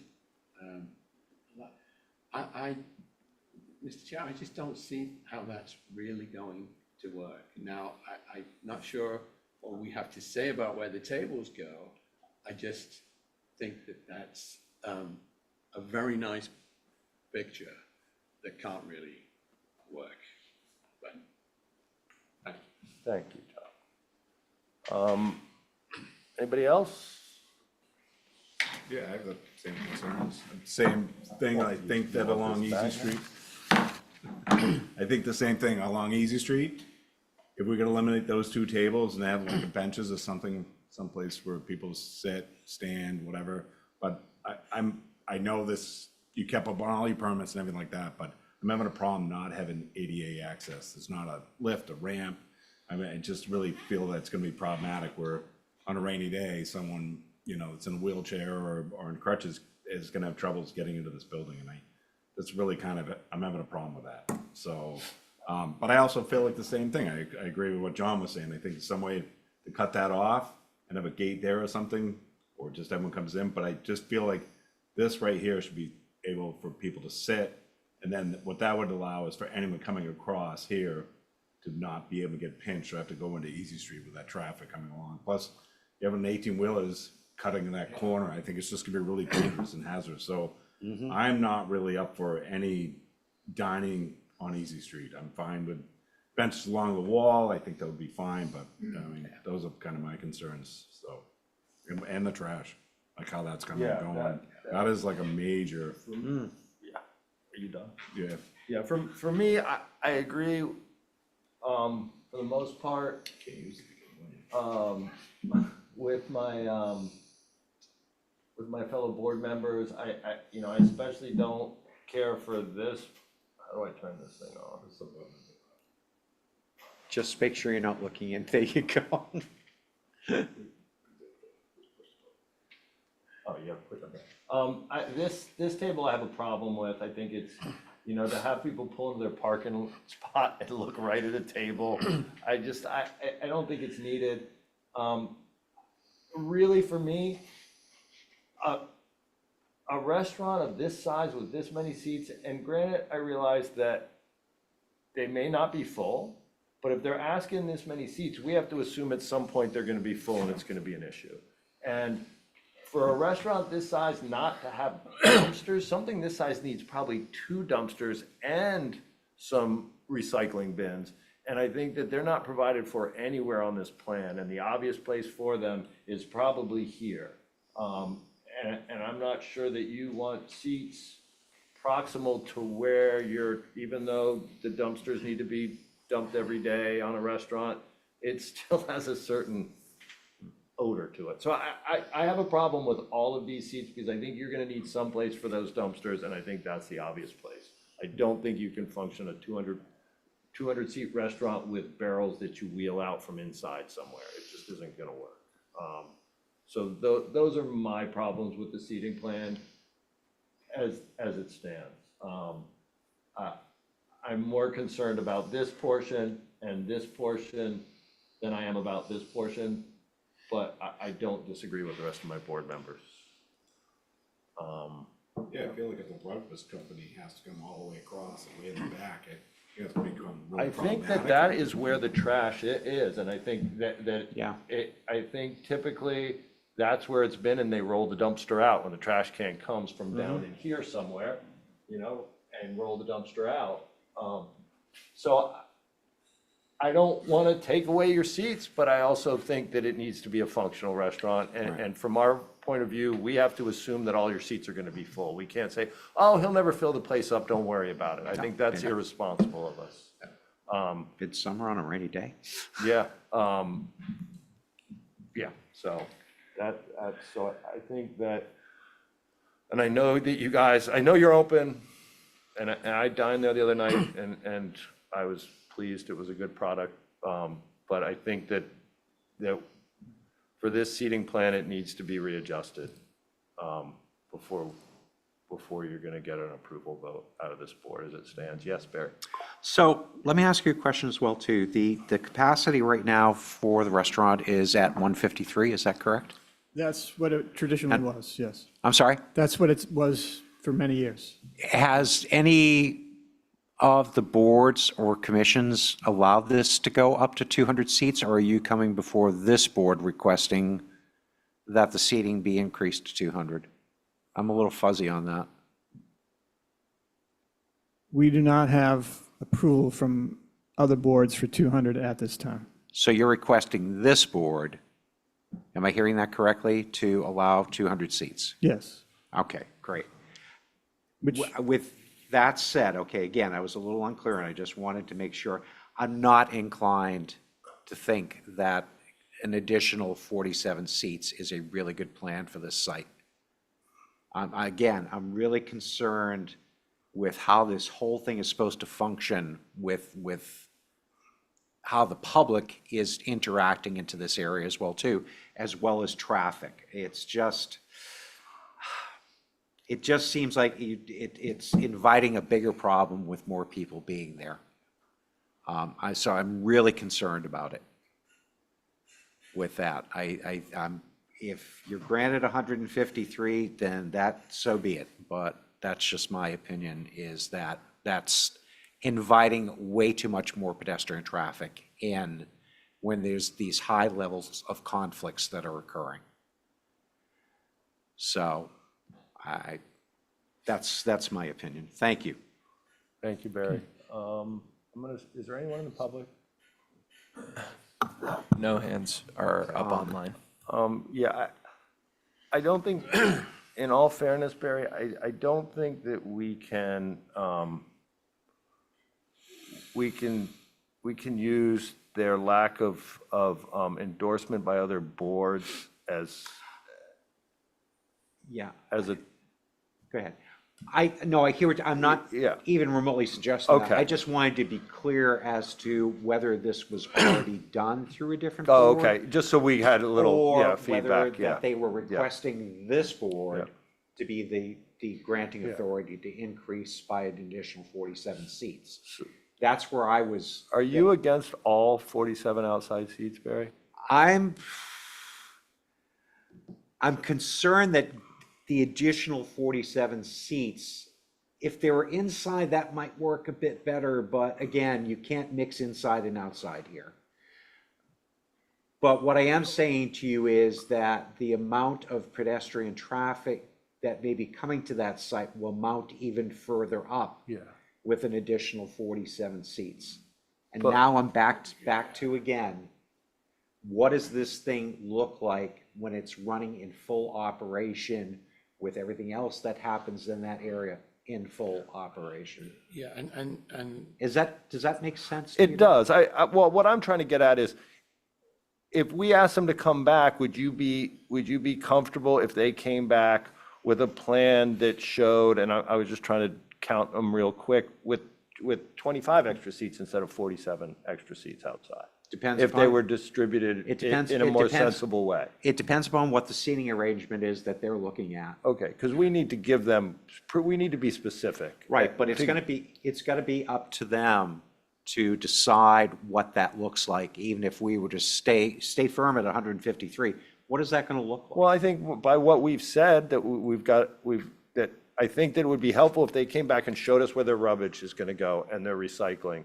And if they came back and showed us a less intense outdoor seating plan with all the information you've gotten from what we've said here, that has a good chance of passing. But I think what I'm hearing from everyone is that this is just too much outdoor seating and it's not gonna work. I mean, this has 82 seats outside. Is that 82 seats outside? Okay, so, I think that with some seats removed, I mean, I think the front part of for me at least, the front part of the building is okay. It's the two sides that are an issue. And so I think that what everyone's saying is it's too much seating and we're not sure that it's gonna work with all the other things at play. And I also feel like the rubbish company and the gas and all that, like everything that has to come to the site, needs to kind of weigh in and sign off on like where they're gonna have this, we're gonna store this, and then how that impacts and show that on the plan. I think I feel like this is a schematic that hasn't gotten really like into the deeper, nuts and bolts. I mean, because the dumpsters can only go in one place. You're not gonna be putting them on the side of the building next to the homes or that can be seen from the street. So they're really gonna have to go in that alleyway. Okay, so could I? yeah. Sorry, I don't mean to interrupt, but the plan, as I understand, maybe you want to address it, is to put the dumpster where it traditionally was, and it would be emptied in the morning before the 7 a.m. opening. So they would have to move things out of the way, wheel the dumpster out, dump it before the 7 a.m. opening, and then put it back at the end of that entryway. And as far as what you're talking about before, this plan, unfortunately, it's not as clear with the color as it could be, because the sidewalk doesn't show very well, but there is that 4 and 6 foot sidewalk around that edge. So it isn't just that yellow part, so there would be that 4 to 6 feet between the yellow and the road. So there's a substantial amount of separation there that doesn't show as clearly as it could on the plan. It shows better on the site plan. It's marked off in a better way. But there were, for decades, 40 seats permitted outside. And it worked. And nobody was hurt. It did work. I'd have to think back, but there definitely wasn't these seats over by the driveway. Those didn't exist in the past. I want to say they were just single deuces on the Easy Street side where you show a four top and another four top. So you're doubling down there, and then you're adding all that seating in the alleyway. So it's a considerable amount more than existed there in the past. And I think the board has sent a pretty clear message that it's too much, is what I've heard. Am I wrong? And that it's the Easy Street side and the steamship side that we have the issues with, not so much the front side of the building. Is that an accurate statement? Yeah. Everyone comfortable with that? So I really think that what the board is asking for you to do is to come back with a modified, less intense seating plan. I still don't know how you're gonna pull off the wheel the dumpster in, wheel the dumpster out amongst all those tables, the smell associated with it, the proximity to seating. I think that steamship wharf side isn't worth the hassle that you guys are gonna have, but it's your hassle, not ours. So I think that the board is asking you for a less intense design. Okay, I understand. It's not that I don't hear you, but I'm just wondering, if the potential exists to move forward now with outside 40 seats and whatever the interior that works out to be. I think it's 5 extra, so that would be 158. It's just, So your outside seating plan right now, shows how many extra seats total? there are 82 Outside. outside proposed. Proposed. I haven't counted the seats, but I assume that's what it shows. Okay. And so you're asking if, The old, and we have multiple, I'm not sure how many of them I have with me, but we have all sorts of certificates of inspection from prior years that show 40 seats Yeah. outside. okay. I mean, that's a more reasonable, I think that's what we've been saying, right? So it's already May. I'd like him to, be able to move forward if we can. And if we have to give up a few outside seats to do that, we can do it. And we can specify they'd go where they used to go. And if we need to use that area to the right, we can come back another time with another plan and ask for modification. Yeah, so on the GIS mapping, Ken, it has a two-top, and then these 3 tables. And then there's nothing over here. So that's what Dave was talking about historically. Yeah. So, and then they had those planters like out in the front that I remember. So, I'm not sure how the 40 laid out. I know they weren't in that. no, it's on the GIS. No, it's Here on, to it's the on the G, you can, I mean, if you want to Oh, you come can over, see you it? can see it, yeah. Yeah. That's what I was So, looking at, yeah. yeah, so I mean, I would like to see how the 47 are laid out. I think, and I don't want to hold you up, Ken, that's not my intention here. I just want to get this right, and I don't want it to be a disaster for anyone, for your client, for the town, for that corner. I would just, for me, I have to see where the 47 fall. I would agree. And I don't know if that's something we could do through staff, or if the board's agreeable to that. Mr. We Chair. don't have to wait a whole. You do have, Ms. DeMolina has her hand up, Okay. and Mr. Reed just raised his hand as well. Great. I'm going to go to Arthur first, Abby, and then I'll come back to you, please. Yes, thank you very much. On the point of whether we can get this thing resolved at tonight's meeting, bear in mind we've got the very practical problem that we have a 5-person board sitting on this, including Abby and Barry. And Barry, as we know, I certainly hate to see him go, but I wish him all the best. But Thank you. Barry won't be at the next meeting as a member of the board. So as a result, I think that we're down to a position where at the next meeting, we'd be down to 4. The other alternates haven't participated in this. And I don't think that that they would be able to Mullins in.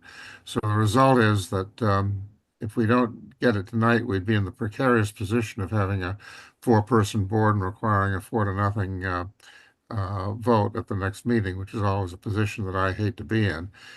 Just laying the cards on the table, that's what I see here. And if there's any way at all that we can get this thing resolved at tonight's meeting, with there being a opportunity for there to be certain matters that we've discussed that could be reviewed by staff in accordance with the board's recommendations, that's the way I'd like to see it wound up. Okay, great. I think that's a very good point. And yep, we'll try to get this squared away tonight. Abby? Sorry, I was muted. I think just listening to everything, I do think, and obviously we all walk by the space a lot. I think that there should be some outdoor seating, especially because there seems to be a tradition for it. But I think in the spirit of what Arthur and everyone's saying, I think if we can just maybe we can caveat the decision based on getting that, what is the dumpster plan? What is, as Joe brought up, the way to address any of the accessibility issues? but I do think it is worthy. We should have some outdoor space and seating, and also keeping in mind that in this neighborhood, there is some outdoor seating with some of the other places. So just, I think it would be a shame to say there shouldn't be any. I do think it should be reduced, but not completely eliminated. So I just wanted to add that. Okay, thank you, Abby. So, what I think that we may be able to resolve this, through staff, if, and board members tell me, that we condition this to no seats on the Easy Street side. All seats are within the property delineation. We need a plan that shows where the trash is gonna be. And then we limit it to the number of seats that they've been permitted to have on the outside in the past. And they also need to come up, since a lot of things may be happening outside, they also need to come up with a queuing plan as well, too. I think that that's resolved by no seats on Easy Street. That opens that space up. Yeah. I mean, it's around the corner, but I think. I'd like to see them flesh it out just a bit. Okay, all right. I don't think there's any harm in doing that. Is everyone Yeah. I'm comfortable with that? Is that something you guys can work within? One of the ideas that we had talked about was putting some sort of a high top on the Easy Street side and using that as the waiting area where, somebody might be able to get a drink while they're waiting. It wouldn't be seating per se, but there might be a table or two there. As long as they're just two tops and they're pushed against that wall, I think you could probably fit two comfortably in there with the idea that it's a waiting area, not a dining area. Right. I think that's fair. I agree. I think that's a good idea, Dave, because that way it could naturally be kind of a space to draw the people to wait. And it would, if you're, like you're saying, if they're against the wall, then it will draw them away from like standing in the way. Yep. And I think that if you produce this plan, I think that staff can give it the nod as long as it doesn't, Barry's not feeling it. I don't want to hold, I think it's not fair to hold them up for a couple reasons. I get it. I know staff will hit me afterwards, but there is one other possibility. If you want to give them a little time to work on this, I know we're outside the 48-hour deadline for our Thursday meeting, but you could have a special meeting on Monday before the NP at EDC at 5 o'clock. Let's say a 4 o'clock meeting to resolve this, and that would give them a little bit of time, and we'd be within regulatory deadline. NP and DCC next Monday? Yeah, next Monday. I won't be here. Yeah. No, I'm just saying, For what it's worth. For what it's worth. No, I think, listen. No, if you're not gonna be here, that's a problem. Because they true. really do need. Well, just if it's, like- we could call it Zoom. I could dial in Oh, on Zoom. okay, all right. I'm just trying to think out loud. Yeah, I mean, yes. Hang on, we can talk this on Thursday. The meeting Thursday is at 5 Do you PM, guys so I think you just have could to. turn around and get us a seating plan and a trash plan by Thursday? Good. We can fit it on I'm Thursday. if they asking can Ken this do it. question. I know that's a tall We order. will make every effort. Okay. that. If not, then maybe we can do a Monday and I can just call in for 10 minutes and make it happen. Yeah. We'll post it, and if you can make it, that'd be great. If you can't, then we'll move it on to the. And Okay. even if you email it to me at 4:30, I'll make sure to forward it to the board. Okay, yeah, well, it's not going to be 48 hours ahead of time. But would that help give you some breathing space as opposed to trying to jam this in tonight? Well, it's definitely preferable to continuing it to June. If Oh, if absolutely. the board's more comfortable with that, then we'll work with that. Okay, so if you can get it by Thursday, that will resolve that problem, but Monday, we can call a quick meeting of the planning board before the NP and EDC and take care of it then. Yeah. Okay. We're just trying to save you a trip and trying to take a little heat off staff of approving something with us going, wait, we didn't like that. So I think this is probably a better scenario. Okay, so can you just, so you want outside seating, you want to address the dumpster? We want no seating on the Easy Street side except for the couple high tops along the wall that we discussed. We would like a trash plan of some sort, where the dumpsters are gonna go. Signed off by whoever you have a contract with. Yeah, I mean, I think that's, Well, just make sure that. yeah, I would contact whoever's doing your trash removal and make sure they're all right with it. Those guys get grumpy. Yes. I'm not excited about the steamship wharf side seating. Neither am I. But I think that will flesh out with your trash plan, and when you talk to whoever picks up your trash, I think that's probably gonna end up going away, in my opinion. And we're also limiting you back to the outside seating you've been previously permitted for, so.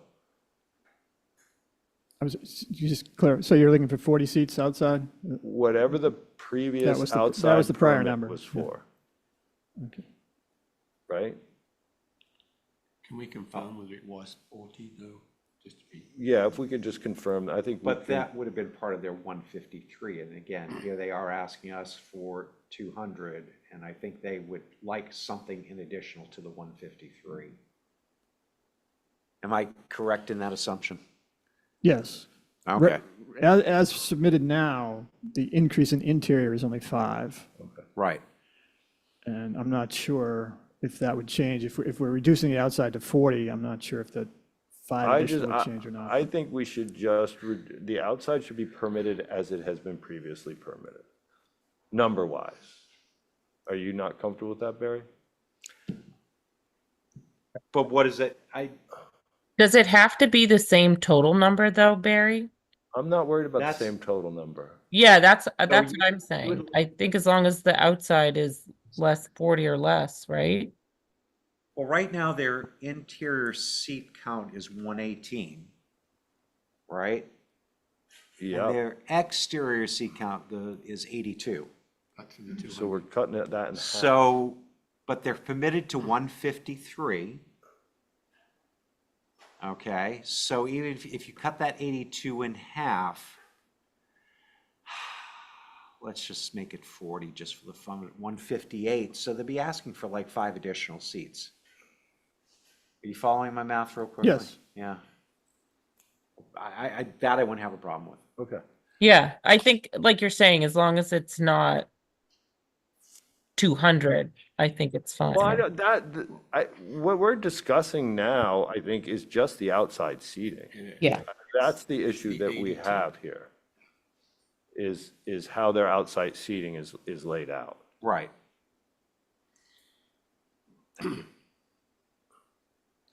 Most of it. I think they're gonna get to 30 and realize they can't get any more. Yeah, I agree. I think that, I think 25, I think that there's gonna be spatial restrictions. I question whether that 6 top on the outside next to the door is viable, because that is a very narrow space. I don't ever remember them having seating there, but That will be for them to work out. yeah, that's for them to work out. So I think that 40, and bring us back a trash plan and bring us back a new sketch on where those 40 are go, and hopefully we'll all be good with that. You've heard our comments. Yeah. Yes, Just on the trash plan. Yes. Mr. Chairman, so, not being a trash expert, but is one roller thing, whatever you call them. Dumpster enough for a 200? It doesn't sound that's gonna like it. between them and their trash Yeah, guy, but I not mean, us. we And ought to- that's, Yeah, but we ought to know for sure how many they're gonna need. That's why I was saying, talk to the, Yeah. whoever. they need to talk with their trash Bring- guy. Bring us back Yeah, an 'cause answer I just, from the trash company, not what they think. yeah, I mean, That's I know the Rosencrown has 2 dumpsters in their cubby, I think. Stubby's goes through a whole dumpster in a day. It's overwhelmed there, and they don't even have seats. It has to, for sure. So I think that, they're gonna have to figure out what they need for dumpsters with their trash guy and then put that in the plan. Right. Yes. So if I may, just to re-summarize again, so other things that I think we've brought up that we'd like to see are just how How are you going to queue your patrons? That's got to be part of your management plan. How are you going to deal with loading of things? Even, I know you don't necessarily have a loading zone there, but again, having that available on paper somehow will be good for the board as well as I think for your staff. And then just something that denotes that you're going to clean up that little bit of asphalt and stuff that's all broken up by where you're going to put your seating in the driveway there, just to denote you're going to do something like either concrete or something like that.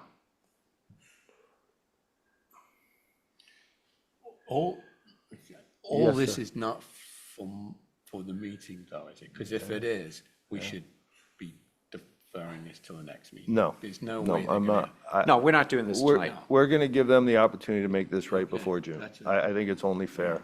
Yeah, so it's either And gonna- so I will push back a little bit on Barry's concern about deliveries, just because the simple fact is they're delivering to restaurant right across the street, and we don't make them have a plan for their deliveries. Yeah, I was gonna say, that's my concern, Dave. We So, need to make sure we're consistent. And I appreciate where you're going with this, Barry. I just think that we're holding him to a higher mark than we're holding the restaurant across the street, and I'm not sure it's right to do.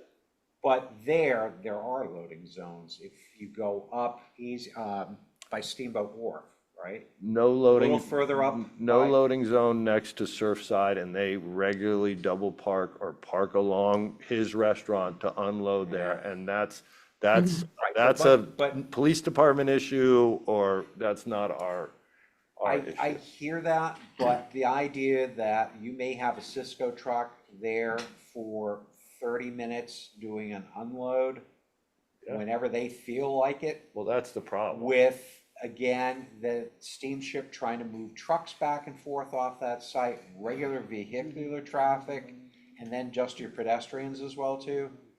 Too much of a witch's brew for me, and I think somehow I'm gonna be dead set against this thing if they can't figure out something that's gonna make a loading zone work, some way to get those trucks there when they load and offload, whether it's at off hours, whether it's them going further up the street and then hand carting it in. Who's gonna enforce it, Barry? Who's gonna enforce? Well, I think putting it into a I mean, we document. can put it in, but there's not gonna be any enforcement. Yeah, but if something, okay, but I'm not gonna be the ones who wants to be a member of this board when all of a sudden there's a death or a dramatic injury that occurs with this stacking of vehicles in the area. I mean, that is something We that. can put it in, we can ask them to put it in the plan. I'm just saying that it's gonna be very hard to. I understand that, but to just turn a blind eye to it, I think is even worse. Okay, that's fair. And at least that way, we've got something Yep. to hang a hat on to, and if it becomes a major problem, Yeah. I if mean, nothing else, we can say, all right, well, we've tried to visit this in a number of different ways. But I just don't want to let it come off the hook right at the start of it. So for all these restaurants, not one of them has like a loading zone on. They don't even use the loading zones they have. So for instance, there's one on the alleyway behind, that runs, Yeah. where Annie's parking is. Yeah. And regularly, they block Annie's parking because by the time they pull out the ramp, Yeah. there's no room to pull out a ramp in that Right. space. So they end up blocking all of Annie's parking. There's problems back there over that.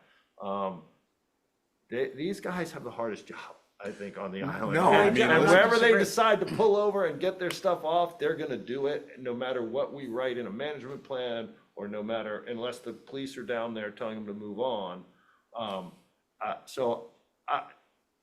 We can ask them to write it in a plan, but I think it's unfair to enforce it on them and not enforce it on anyone else. And really, it's the truck drivers, and if Nat could sit in on this, he could go on for hours. It's the truck driver's responsibility to use the loading zones. They typically don't. It's a problem.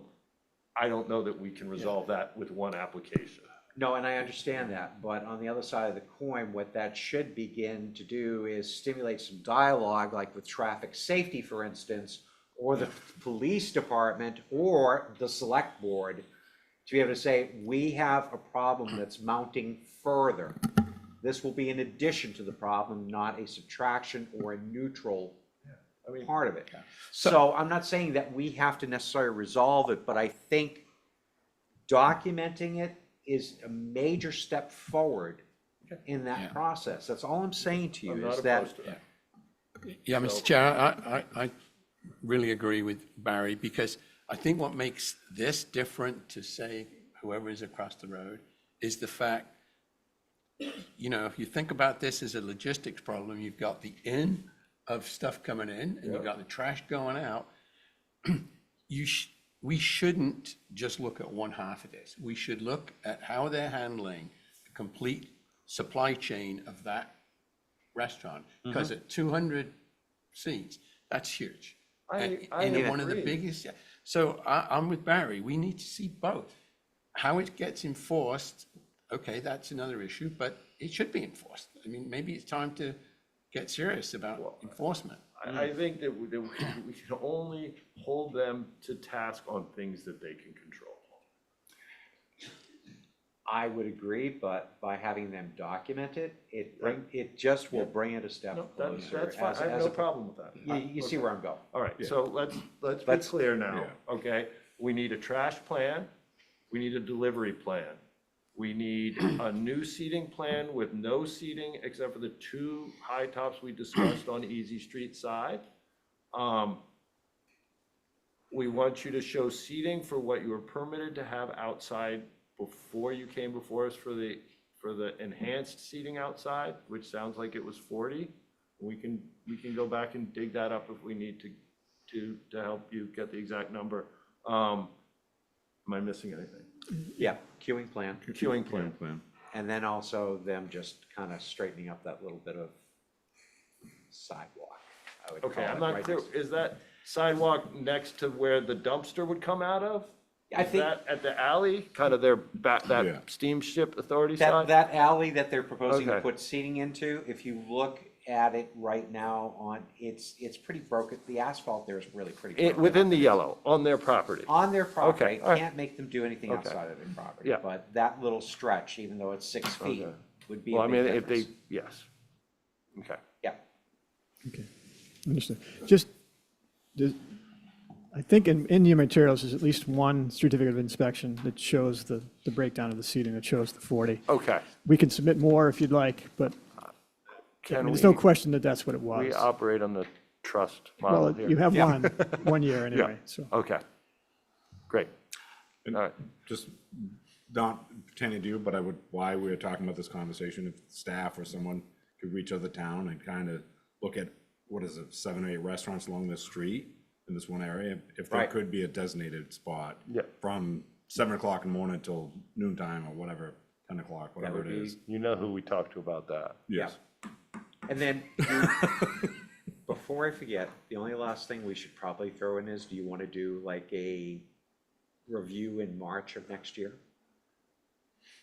Fine by Like, that. as we have with other things? I think that's fair. Yeah. Yep. Yeah. Yep. Just to get it, just so we have you can come kinda- back in and make sure everything's working. Yeah, And that doesn't stop you from saying, hey, it worked well, can I have some more seats outside? Right. yeah, one way or another, you Yeah. don't, yeah. All right, so I'm sorry to put you through the ringer like this, but it's our job. All right, you Thursday. so I guess I would entertain a motion to continue. Is there anyone in the public before we move on? No. No, okay. Okay. So I would entertain a motion to continue until Thursday. So moved. What's the exact date? The May 15th. 15th. May 15th. Second. So motion made by Barry, Yep. seconded by John. All in favor? Aye.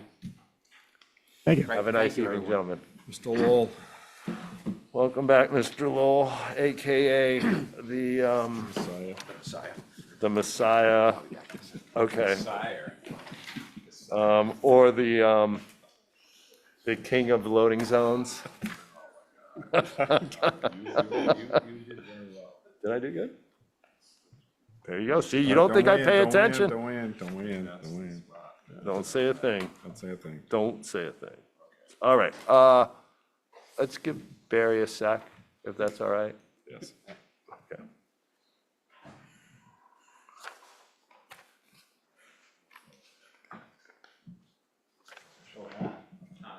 I'm telling you, Catherine, 6:45.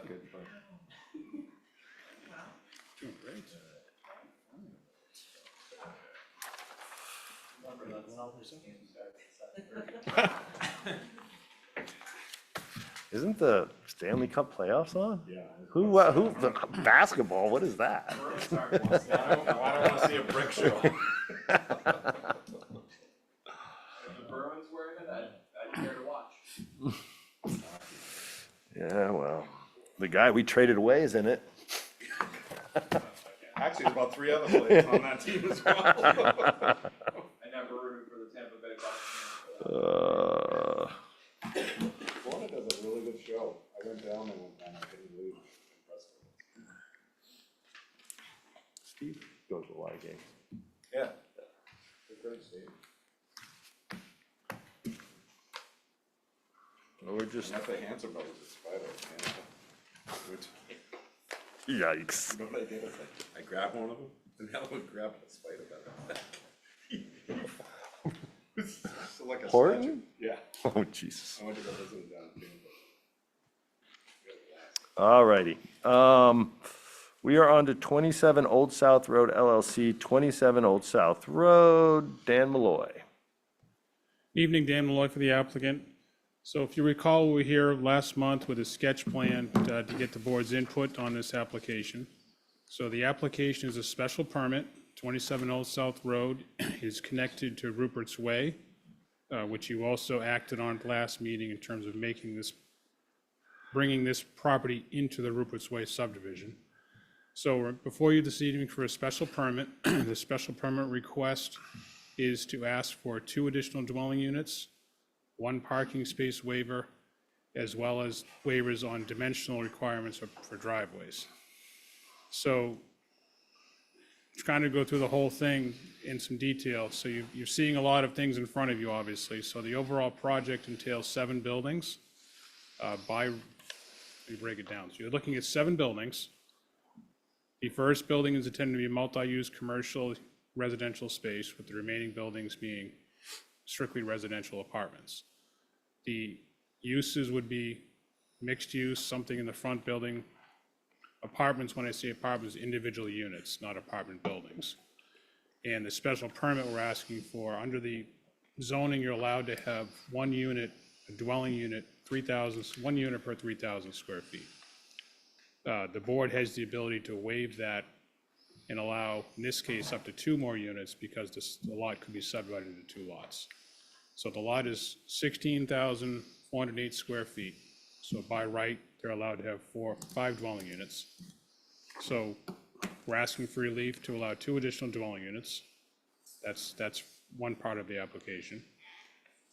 Based on the last meeting we had, there was a discussion about considering a waiver on parking spaces if it would create more green space. So we have reconfigured this site. I'll get into the dimensional stuff in a minute. But in that reconfiguration, we ended up dropping 1 space to do just that and create more open space, more green space between the units. And based on the layout that's here, we don't have 1 individual driveway. So effectively, Rupert's Way is a driveway as it's being used right now across the street. So we're asking for a waiver to have multiple driveway openings on the road itself. So the road will become the driveway aisle, so to speak. That's the scope of the relief. Now, in terms of what the board had asked for before, starting at the front on Old South Road, you would ask that we pull the first building up tighter to the street. We've done that, similar to the one right directly below us on the screen. You can't see in the screen, right below us at 31 Old South Road. We pulled that right up tight to the street, as tight as we can with the setbacks. By pulling that forward, we've spaced out the other buildings in addition to that. So effectively, each building will have its own screening, its own designated parking. When we get to the landscape plan, you'll see some of the renderings that will show how it works out.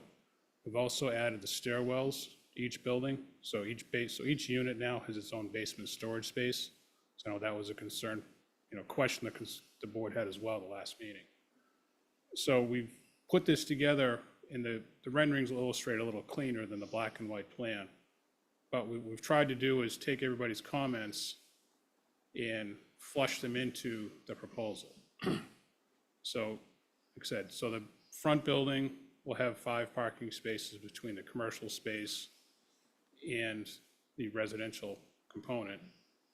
All of the other buildings will have 3 spaces designated to them via landscaping and walkways, so that everybody knows what's theirs, and it will create the open space separation between the units. So everybody will have an outdoor space on top of that. Really, it was the green space. When we had the last meeting, I think the open space, the green space, creating that individual feel was more the bigger issue everybody had with the application, or the sketch you were looking at. So I think we've really incorporated that to try to get everybody that homeowner's feel. The other aspect of it, which was kind of a minor component, we are looking to fix the road. So we are looking to pave Rupert's Way, given the number of parking spaces, the traffic. So we are looking at roadway improvements, also utility improvements. So there's a stormwater system being expanded. Rupert's Way has its own system now. So we'll be expanding upon that, as well as expanding on site to accommodate our project. There was discussion about other improvements. That's something we're looking at in terms of, is there something else that would benefit the site or benefit the area? There isn't a lot, because a lot of it's already there, or it's not a lot we can feasibly do. So we certainly like to have that discussion with you, whether it's something, do we contribute towards something like we've done on other projects, so much per building possibly, or is there something that we can do? Because what I'm getting at is there may be improvements that could be done with an Old South Road, but the scope of those may be beyond or larger than we can do on our own. So it may be a question of, is it better that we contribute towards something, or is there something that we can actually take on ourselves? So that's, without getting into every little detail, so really what the application requests is special permit for 2 additional dwelling units, waiving 1 parking space, and allowing the driveways, the variable width driveways onto the road. And then really in terms of how this will operate, I think most of you are probably familiar with Dreamline Homes. So they're here as well tonight, so if there's questions on the buildings, we can go through that in detail. But the intent is for the front building to be their office. So that will be their office space in the mixed-use building out front. And all of these buildings will be modulars. So in effect, they can also serve as demo units for their business. So they're really trying to do a kind of like a complex here to showcase what they can do. These rental units? Yes, they're all apartments.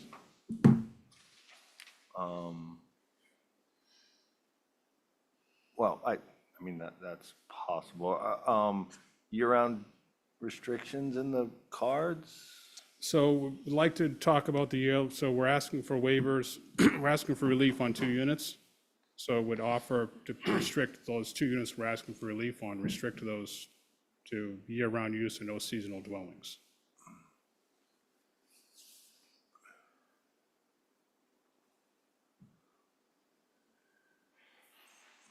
Okay. Board members? Yeah. Stand up and state your name, sir. Hi, good evening, everybody. Those of you who don't know me, my name is Chris Magna. I'm one of the owners of Dreamline Modular Homes. Doug Carlson in the back is my co-owner for 17 years now. So we moved here roughly about 5 years ago. I've been building on Nantucket for about 7. And we've built almost about 200 houses out here at this point. I mention that in particular for a few reasons. One of them is, we have moved our families here. We moved up here about 4 years ago, and like full time, I should say. Kids in the school systems, et cetera. trying to really make our impact into the community.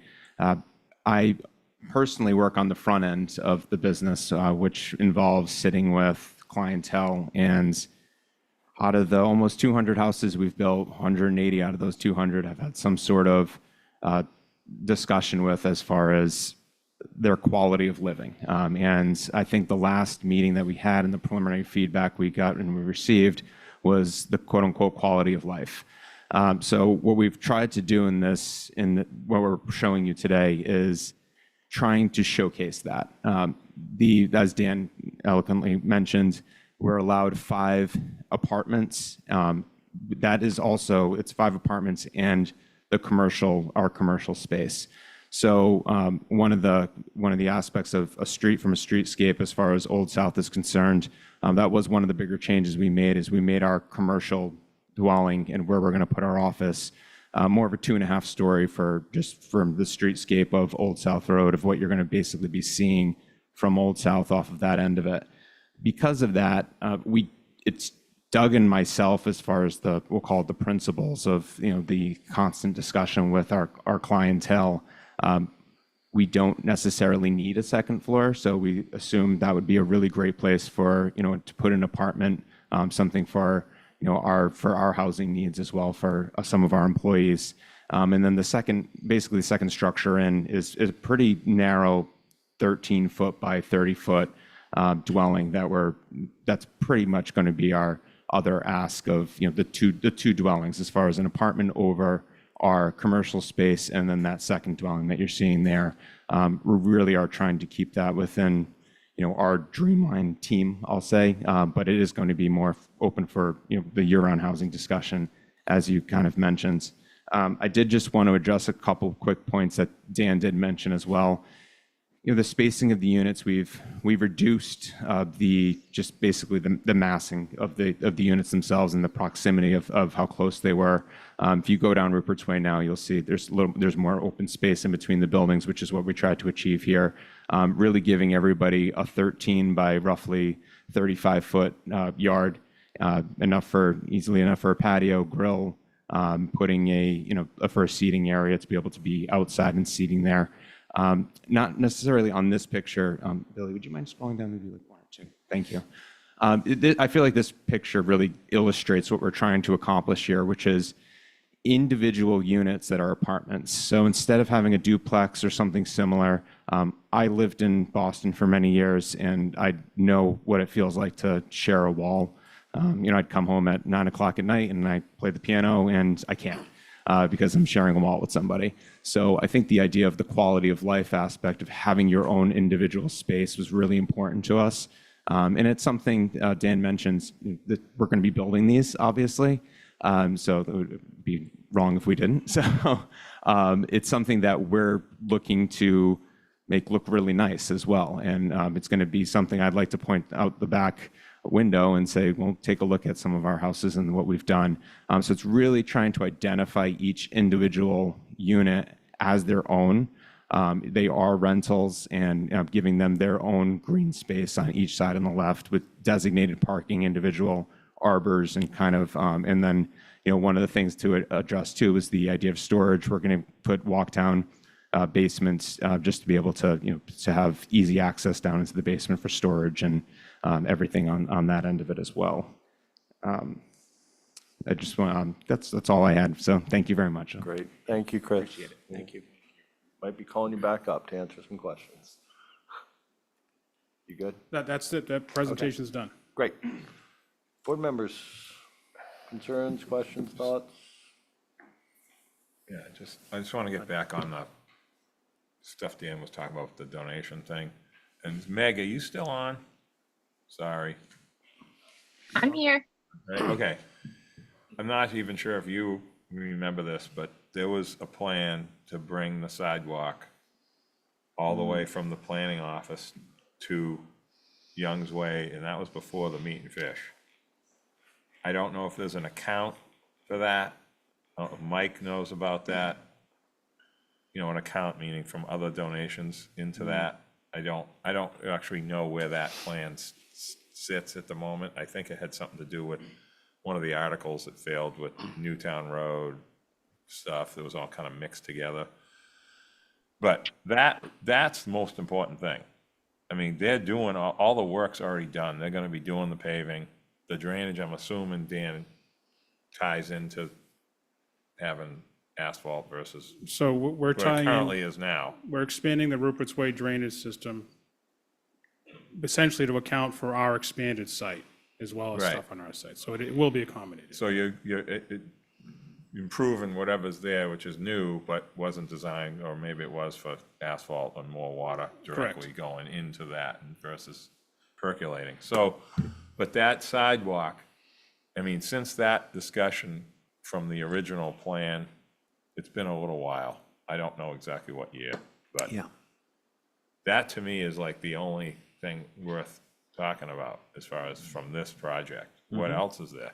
There isn't anything else. The land behind them or adjacent to them up to Tacoma's that's already approved. I mean, we know what's gonna happen there, that Young's Way development thing. And then, I mean, this is it, you know? So we have the bus turn off at Meat and Fish, which gets used for other things quite a bit, but that's the way it works here. But I mean, I think that's the most important aspect of this corridor essentially from Amelia to, Young's. So something along that lines. I think that can be done through the office. I don't think we need to have any definitive condition as far as an amount. I just want to know about that plan, is there an account? I don't know that, obviously, but I know we've talked about this numerous times for a while, so there has to be something in our system for that, as far as an account that has been created a while ago or not, because we've had more than one for this. I think that's what I was somewhat if- leaning into when I brought that up, is us contributing towards something so that, the sidewalk is likely I think I agree, that's the component, but us contributing towards it so that it can be done, because it's a larger extent, I think. I'm not trying to get out of doing anything, No. but we're doing a lot of roadway improvements already on site, just paving the road. So we could contribute towards it. It's just a question of figuring out what that number is, and then where does it go? Agreed. So if I could jump in. Please, Meg. So my recommendation would be for the applicant to facilitate the full construction of the sidewalk from Rupert's to where it terminates currently. I think in front of the meat and fish market. So how we've conditioned that in the past is that they would work with the relevant town departments, which is typically DPW, planning, and town admin, incorporating the real estate office to facilitate that construction. So instead of accepting a donation and the town facilitating that work, the applicant would actually be responsible for constructing that sidewalk. Can I ask Megan a question? Please. Megan, can I ask you a question while I have you? Did Sure. we ever allow or ask for road improvements from going from Rupert's Way to Young's Way for those new developments? Because I'm just thinking right now, we've got that new development that runs parallel to Young's Way, behind all those businesses. Yeah. I feel like we're gonna have a lot of foot traffic coming from Young's Way, and of course, there's a crosswalk at Young's Way to get you to the bike path. But I also feel like we're gonna have a lot of foot traffic going to Meat and Fish or to the bank, or like, I really didn't know if we could, while we're doing this, not putting this on you, but I'm just saying why this is under construction, if we could kind of have those road improvements along those. So I didn't know if those prior approvals have that same request or demand for money, if you will. So I believe Rupert's had a contribution that was used on other area, like the original Rupert's, not, there was not a request for improvements on this most recent modification because the board contemplated the applicant agreed to discuss any improvements as a part of the special permit process.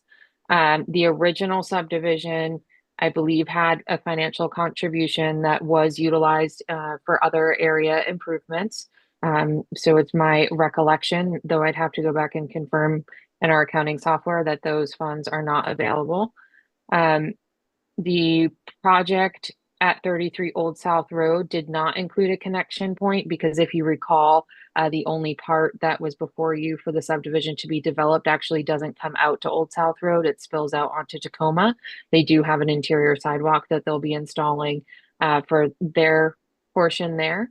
The front part abutting Old South Road is a to be developed commercial property that has not been permitted yet. So, you know, unfortunately, while it's piecemeal, I would recommend if or when the board were to review that application, you would require the same of them to perhaps pick up that little piece in front of, I'm not sure what the address is on Rupert's, the existing commercial structure where Color Up is with the apartment above, to add the sidewalk from there to Young's. And that would leave the town responsible to work with Mike Burns to come up with that final stretch in front of 19 Old South Road, 17 Old South Road, leading up to 2 Fairgrounds. So while piecemeal isn't the most ideal way to handle things, it is something that can be captured during the permitting process. Thank you. That's exactly what I was hoping for. Like, and I think you did ask a different question now, Joe. Meg, Joe also asked about the approval from the project that goes out to Tacoma. I think we asked them to improve the entrance to Young's, I think. Didn't we? There's something we asked them to do, widen the We swing. did, I don't remember I just what it can't was. remember exactly what it was, but I know there was something. Because I don't recall. I'd have to go back at that. It was widening the entrance. there was I something to believe. do with the entrance. I know there was. It's too narrow. Yeah. I sort of brought that up, but when Rick Bodette brought up that project, there was mention of 33 Old South Road, of that coming forward. So that's why I'm like, if we can capture that. Yeah. And then kind of have that sidewalk bend around the corner, because I do think there's a lot of people coming and going. So this is a good coordinated review type thing with DPW and Mike to get this right with all these 3 different components here at the same time. And also too, Meg, and he might remember, I'm talking about Mike Burns now, how those articles were structured that didn't pass and what their intent was. And like you brought up, the finishing the piece from 2FG to Amelia, and, you know, there's a separate piece in this, you know, maybe that can be an article for a town meeting to tie all this together. But we need to capture these, like Joe was saying, without question. Yeah. Because this is, you know, I mean, Old South Road bike path was piecemeal, I'll tell you that. So this is a good to be able to put this all together in one bucket. So, anyway. Anybody else? Okay. Any- Ooh, look at that. Just I concur with my peers. All right. I'll do a quick one. Pull the mic down, state your name, please. Joanne Skokin, 22 Toms Way. I have one comment about the porch now that's pushed out a little more to the street. My driveway is at 21 Toms Way. Julie's, you know, between where the bike shop is. If the bus pulls in, I obviously can't see down Old South Road. And I'm just concerned that to keep that area open so that when they're trying to pull out of Rupert's Way onto Old South, go to town, you can see what's coming. Better sight line. Because that's hard. Yep, no, I think that's a good call. You know, and if someone pulls up on Julie's property next door, down on the street, inside the mailboxes though, then I can't see the other way if anything's coming into town on Old South Road. Just a little aside. Curious, can they be condoed? Is there ownership opportunity here for others? I think that would. I can answer that if you don't mind. Yes, there is no, zoning cannot regulate ownership. So while they're permitted as apartments, they could potentially be condoed. I think that's great. I think that would be great. The third one is more a comment. As you probably all know, Tom's Way had a big PFAS issue. And now we're going to dig 7 foundations. And all of that soil, the highest PFAS concentration up on Tom's Way was the houses that are abutting this property. It's the one at the end. I don't think there's rules about soil disposal or soil reuse, but I'm just making people aware that we know about it. So, other than that, I think it's great. You know, this was my grandmother's property, all of it from the meat and fish all the way to Young's Way and back. And it's perfect. It's what it should be. So did you hear Mark Willett at the NPDC meeting? No. So what I mean, it's a little premature, but he's thinking of firing up a well and then taking the water, hopefully draw Oh, right. from Tom's Way and clean that through he's thinking filter you can systems. clean it So- up. Right. But I'm talking about the soil no, I now. know. When the soil gets removed, maybe it's going to go out to Sconset and I go don't over the think geotubes. No, I don't think it, I just want you to be aware. I can tell you the airport had a problem getting rid of their Yeah, soil, so I'm not sure how that relates to this project, and maybe Dan knows. And I thought there was an investigation trying to find where that plume started. Ours? That's what I heard. Oh, there is. Yeah. It's nice to hear you say that's what this land should be, because usually what we hear is stop, don't move forward. What else can we do there?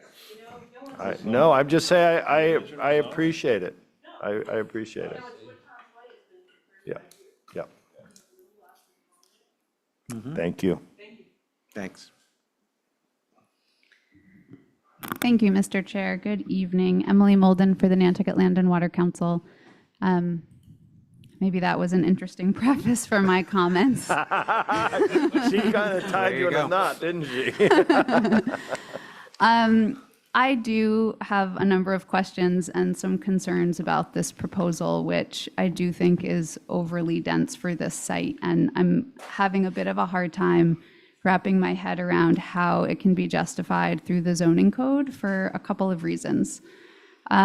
Looking at the definition for apartments, which I understand is being used here, it's pretty clear that a maximum of 4 apartments are allowed by right in certain districts, subject to certain dimensional requirements that are set forth under the definition.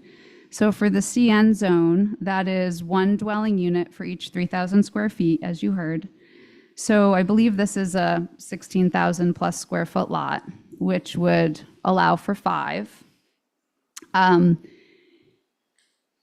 It says beyond that, while there's a maximum of 4, the planning board may issue a special permit to allow for more than 4 apartments on larger lots, provided that the density requirement below is met, and the applicant is supposed to demonstrate through the submission of a dimensioned lotting plan that the property could be divided into multiple lots pursuant to a conventional subdivision plan without requiring waivers.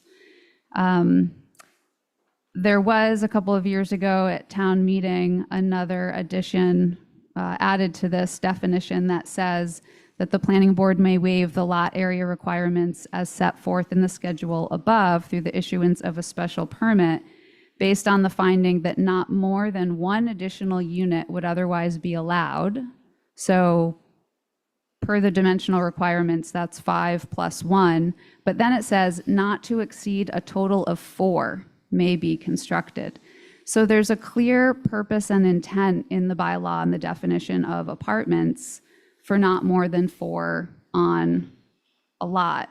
So I'm having a hard time wrapping my head around the proposed 7, which I certainly would be interested in hearing more on, but I don't believe that a finding could be made that this is the purpose and intent of the bylaw. I also just wanted to mention the decision that was made at last month's meeting to provide this lot with access from Rupert's Way. I didn't realize it at the time, and there wasn't really any discussion from the board. But I just want to be clear what what the implications of that decision actually are. I'm wondering if it's possible to show the lotting plan for this proposal. So previously, the access for this lot was off of Old South Road. And you can see from looking at the lotting plan that with access from Old South Road, this property would be significantly more restricted as far as what could be developed if that access had to be constructed off of Old South Road.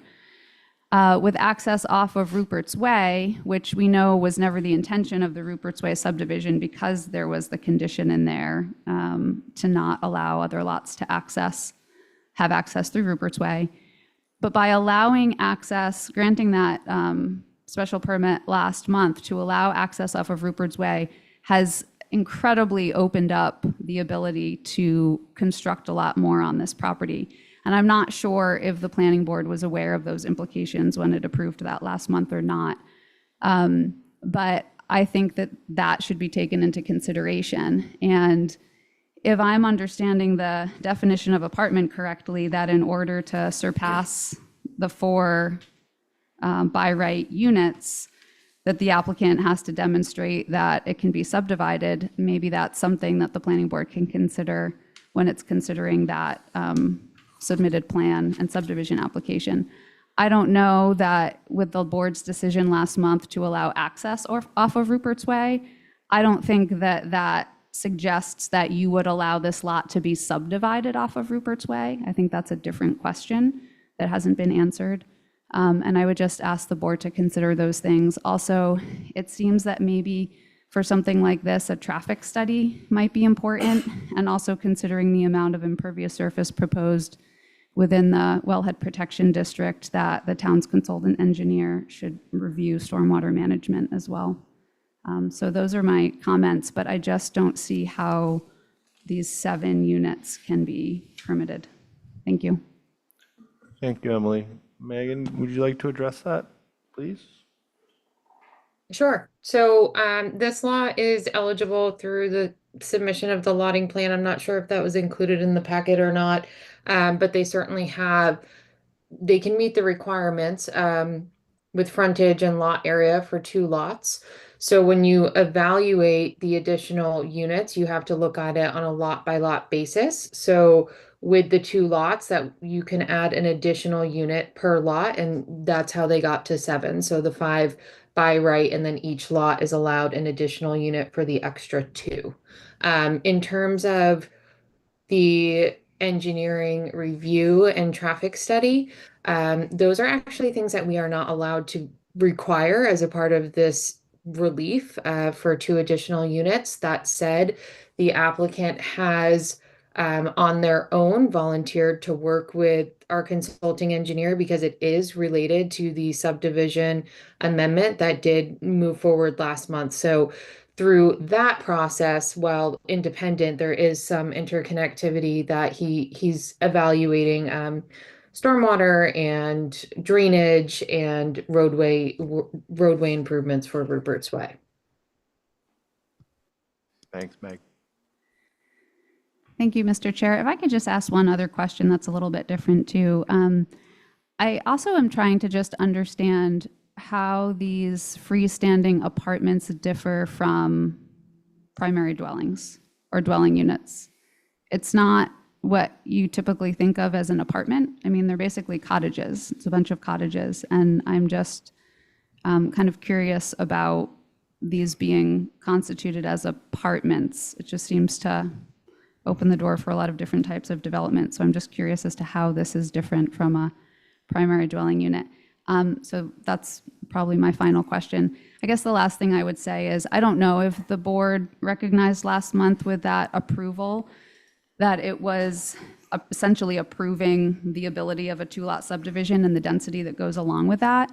But I would just ask all of you to think about the additional density that they're asking for now when the lot previously only had frontage off of Old South Road, and to take that into consideration and maybe consider not allowing the additional dwelling units that are being requested. Thank you, especially in consideration of the lack of certainty around year-round housing restrictions. Thank you.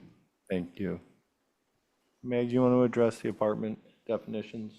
Sure. So, what is before you is it complies with the definition of apartments in our zoning bylaw. So what it requires is it's a mixed use site. It requires a commercial use to be on the site. That doesn't have to be the primary use, but it does not get into the detail of how a site needs to be designed. So whether it's a single building with 7 units or 7 buildings with 7 units, both things comply with our definition of apartment.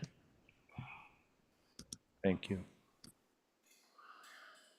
Do we have anyone else in the public? Anyone with their hands up? Yes, Christy Farentella just raised her Okay. hand. Hi, Christy, welcome. Hi, thank you, Christy Farentella. I'm just looking at the layout of that and hearing the 2 previous speakers talk about ownership opportunities. I just would encourage the board or the developers to perhaps look at opportunities to restrict at the 240% of area median income, and perhaps work with the Affordable Housing Trust. Seeing, as Emily was saying, increased density, I think there's always a chance that we'd want to see these stay in a year-round use, and perhaps could create homeownership opportunities for our community. So I just wanted to put in that comment. Thank you. Great, thank you, Christy. Have you guys put any thought into approaching the Affordable Housing Trust for buy downs and affordability in any of these apartments? A little bit, not. Sorry. Like Name very, again. very little bit. Oh, I'm Name sorry, again. name again. I'm sorry, Chris Magna. We've talked like a little bit about it, and not as much onto this property, honestly, as much as other properties that we've Because it been just involved doesn't in. fit what you guys are trying to accomplish here? Yeah, it's. I know the numbers. I hate to say like the numbers aren't important with, because it's not part of our development strategy always of like, you know, making money, for lack of better terms. I'm never going to say that that's not something that's ever wanted. Yeah. Property's expensive. And then, you know, roads and sidewalk improvements and everything we're trying to do, it's tough to make it affordable and put some of those restrictions on it, Even frankly. with buy down dollars? Yeah. It's. No, I'm not questioning, I'm just. Oh, yeah, no, Yeah.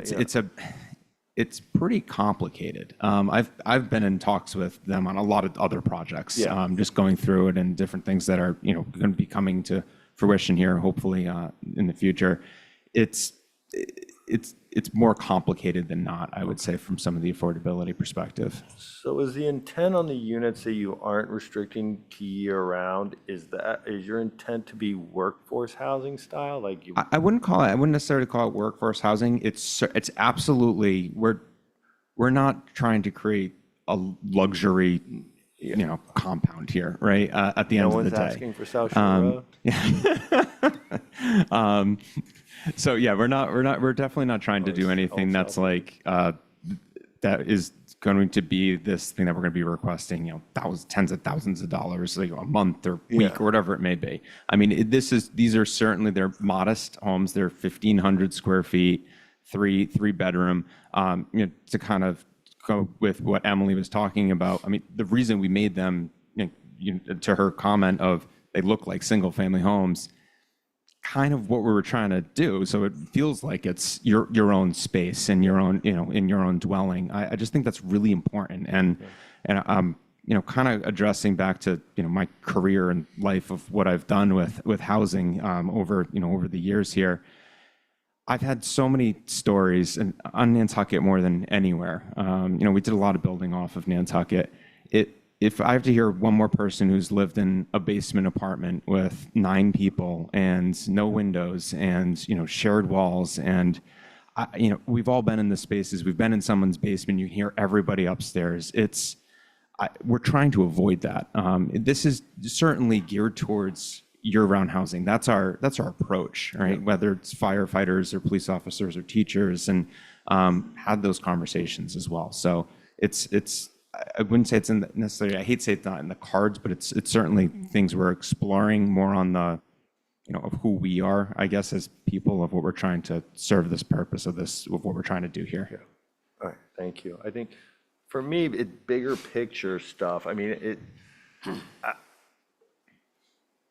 and I appreciate your willingness to restrict 2 of the dwelling units to year round. I think the position we're in is this is a very heavily trafficked road that people complain about on a daily basis. And are we, as a board, are we, and you as a developer, is there enough community need addressed here to justify added traffic to that road? And I don't have the answer, but that's kind of, I think, the thing we have to struggle with, because we're going to get pushback. People are going to be like, that's 40 more cars on Old South Road. What are you guys doing? So I think our struggle is to weigh that out and to, unfortunately, extract as much community good out of you as we can get. No, absolutely, Mr. Chair, and it's something. A few of you know me personally, and I don't, obviously from a community standpoint, we've tried our best to put ourselves out there as far as how many do know us. The idea of everything you just said, we agree with, right? So we understand there's 22 parking spots here. That's 22 cars that weren't going to be there.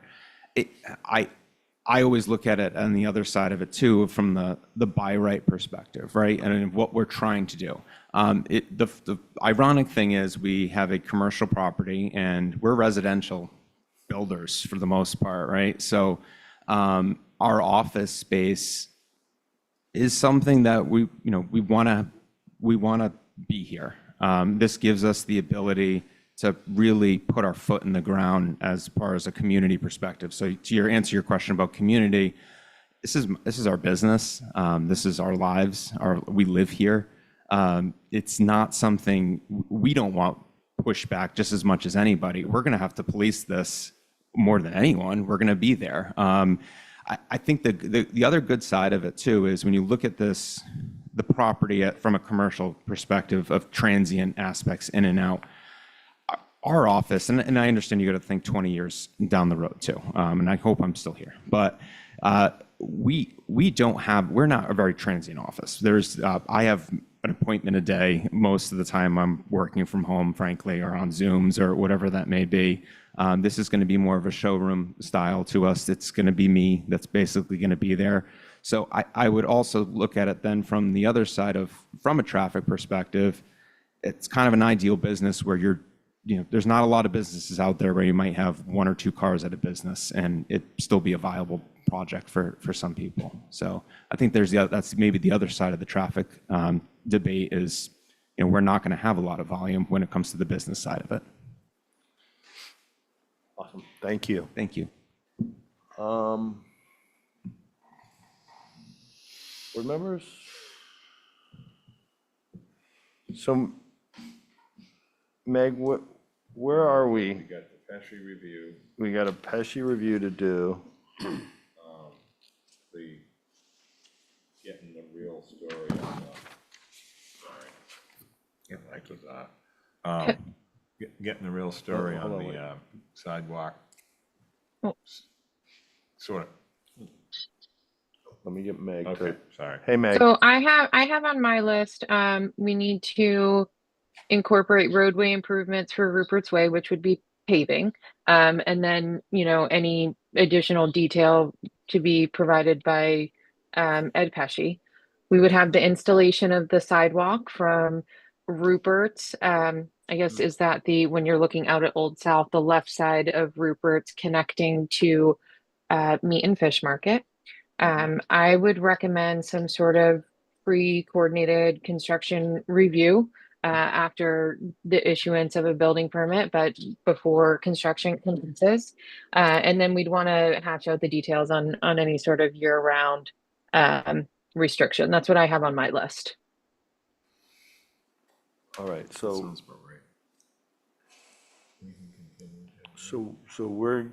so we need to continue this to next month before we give it an approval. And I would just recommend, just procedurally, if you're gonna continue it to next month, recognizing that Abby is the only alternate in attendance this evening. Whoever is elected to replace Barry will be ineligible to sit on this application. So if you wouldn't mind then to recognize Abby to be activated on this one. All right, Abby, you're activated. So, in, Honored, thank you. the voices. Joe, go ahead. No, you go. All right, Finish so, and then I just want to just ask the applicant again, you know, this has been brought up numerous times, sorry to keep. I really appreciate you speaking to Christy Parentella, who was just on a minute ago. The dynamics around the changes with year-round housing, it isn't about necessarily income and all of those things. It's more about the year-round aspect now, and things have broadened. It's a lot more attainable, and I just think that you need to, you know, we have a little bit of time, try to get something worked out with them, with her, that might work for you. That's all. So, because you're getting a lot here, this is where it needs to be, the transportation part of it, walkability part of it. I'm not worried about, I don't want to say I'm not worried about more cars. The cars are here. Old South Road is what it is. It's not going to be less cars on Old South Road, whether they're electric or they're gas or whatever they are. Lovers Lane, the cut through from Young's, this is a good spot for spreading out wherever they go. The Amelia situation is another whole story that is going to evolve over time. But we have a really good housing person in Christie, and she's not going anywhere. She knows what she's talking about and all the programs that I can't rattle off, but definitely it would be appreciated if you did that. Yeah, absolutely. Certainly will. Joe. Yeah, to jump onto that, I think another conversation with Christy would help me. Right now, I understand exactly what you're trying to do. I have a problem with the two waivers, or the two structures. I could see one being the commercial, and then you would have your employees, I think you said truckers, et cetera, crane operators, they're temporarily, but I'm just, without having that year-round affordable component, having a problem with that extra unit. So I get, you know, one could be the commercial and the rest be the residential. But without the affordable housing, I'm kind of having a problem getting to that. So I just think it's gonna be too much density, and then not having that in place is going to be, you know, what comes back to bite us in the butt. So, But to be clear, currently you're offering up the apartment above your office and the next building in as year-round restrictions, and Correct. that's what you're offering right now. Correct, All right. yes. Just want to be clear on that. no, I just wanted to kind of get. Yeah, that. no, So I get it. We were That's- talking about other things I wanted. That's the conundrum, I think, that we have as a board. Are we asking enough? Sorry. No, I understand. so, I understand. I mean, the streetscapes, I thought that was fantastic. I thought you did a really good job. We asked you for those renderings. It really Thank you. helps out. I mean, I knew what I was gonna be looking at, knowing your design and what you guys do as far as your product. But I just think that really helps, but I do think in the end, that's gonna be overlooked, and it's gonna be, you know, X amount of cars on that, Yeah. on Old South Road, so. So I applaud you for what you're trying to do, but I do think there's a little too much right now. Yeah. From where I'm sitting. And Joe, I'm sorry. So you were okay maybe with one additional, just not the two. Okay, all right, thank you. And you know, affordability is one discussion, but, Yeah. but restrictions on more units, I think would Yeah. help too. So I think that, Yep. listen, we'll all think about it and we'll talk about it again next month. Yeah, sure. Sometimes the affordability tag gets misused, but I know what you guys are, you know, so knowing you personally, I think that that's really kind of, and you're a man of your word, that if you could do this and you get it all the numbers to work, that's what this would be limited to. I just think that would help out down Nantucket as a whole, so that's kind of where I'm at. So, Thank you. thanks. Great. Agreed. So unless someone has another comment, I would. Yeah, I would only echo Joe's comments. I mean, for me, Christie really knows her stuff. And, you know, when I looked at the renderings, I was thinking, yeah, that would be really good if we could, you know, put some restrictions on a few more units. And, yeah, because it's a great development. As the lady said, it's what should be there. Yeah, So, right. so she's knows better than anyone. But, you know, if you can help the community out here a little bit more, Absolutely. yeah. Thank you. More is the key, because I think these guys do help in many respects. Yeah. Awesome. So I would entertain a motion to Mr. continue. Chair, Yeah. Abby has her hand Oh, up. okay. I'm sorry, Abby. Housing trust.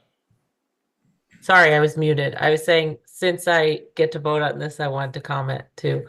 But I just wanted to support, I think what John said, what everyone said. I'd love to see this be part of any, you know, effort for year-round or municipal housing, any way we can help the community. I agree with some of the comments Nat saying. I don't think that, like, I think ideally we would hope that the people who live here are people who are already here and just need housing, so that it wouldn't be some sort of like incremental increase to traffic and things like that. But I think it's great.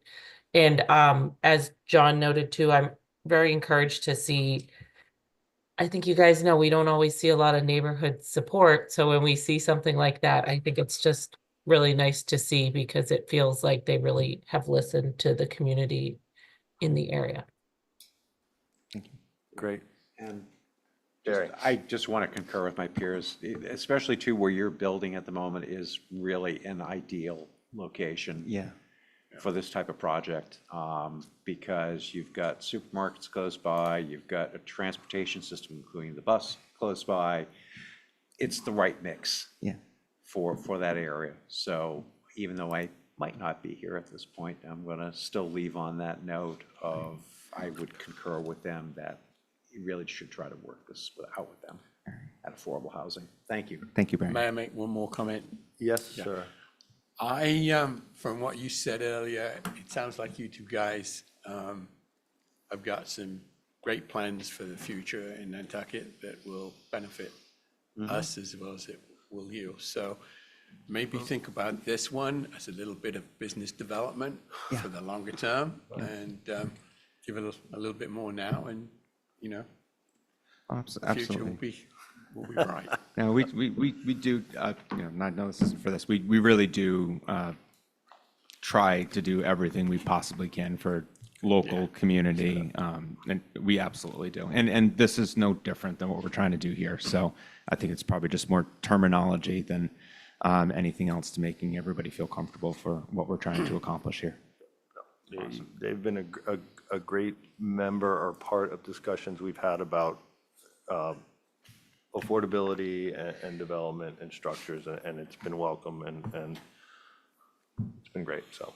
Thank you. Great, so I would, yep. Motion to continue to June, whatever the next meeting is. June 8th. June 8th. Second. All right, motion made by Nat, seconded by John. Nat? Aye. John? Aye. Barry? Aye. Abby? Aye. Joe? Aye, and it's June 9th, sorry. Oh, I didn't even, well, Okay. Abby's already on that, and I'm an aye as well. Thank you. Thank you. We'll see you next month. Thank you.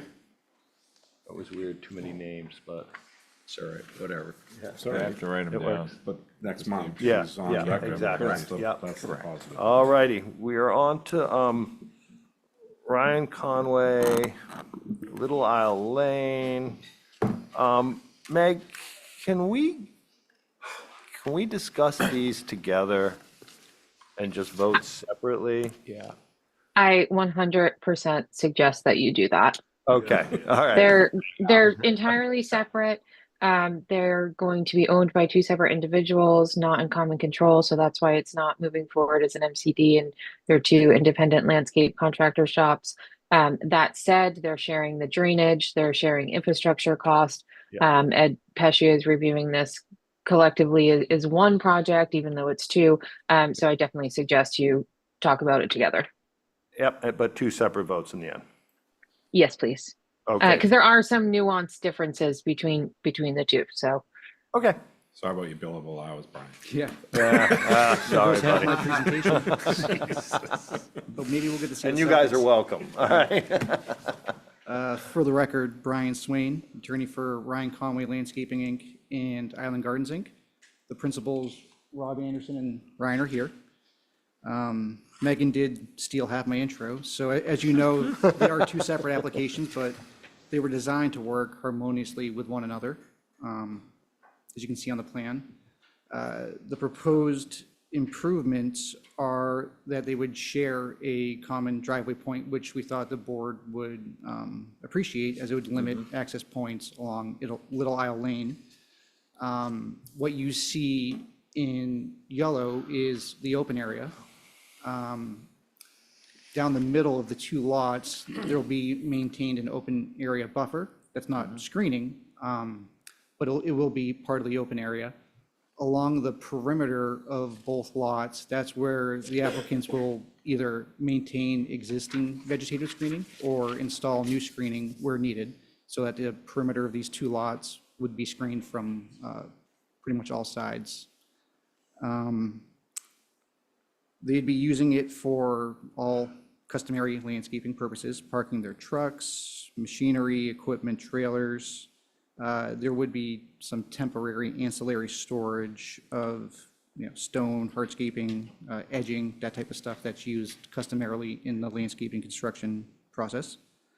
Mr. Conway's lot, which is the southern lot, he proposes to erect one hoop tent on a concrete slab, which would have about 1,008 square feet of ground cover.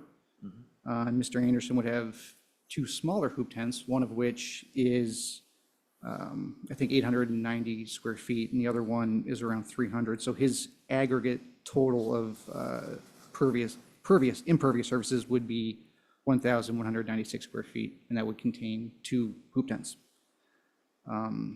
I guess for clarification purposes, I did state in the application that there'd be no chemical or fertilizer.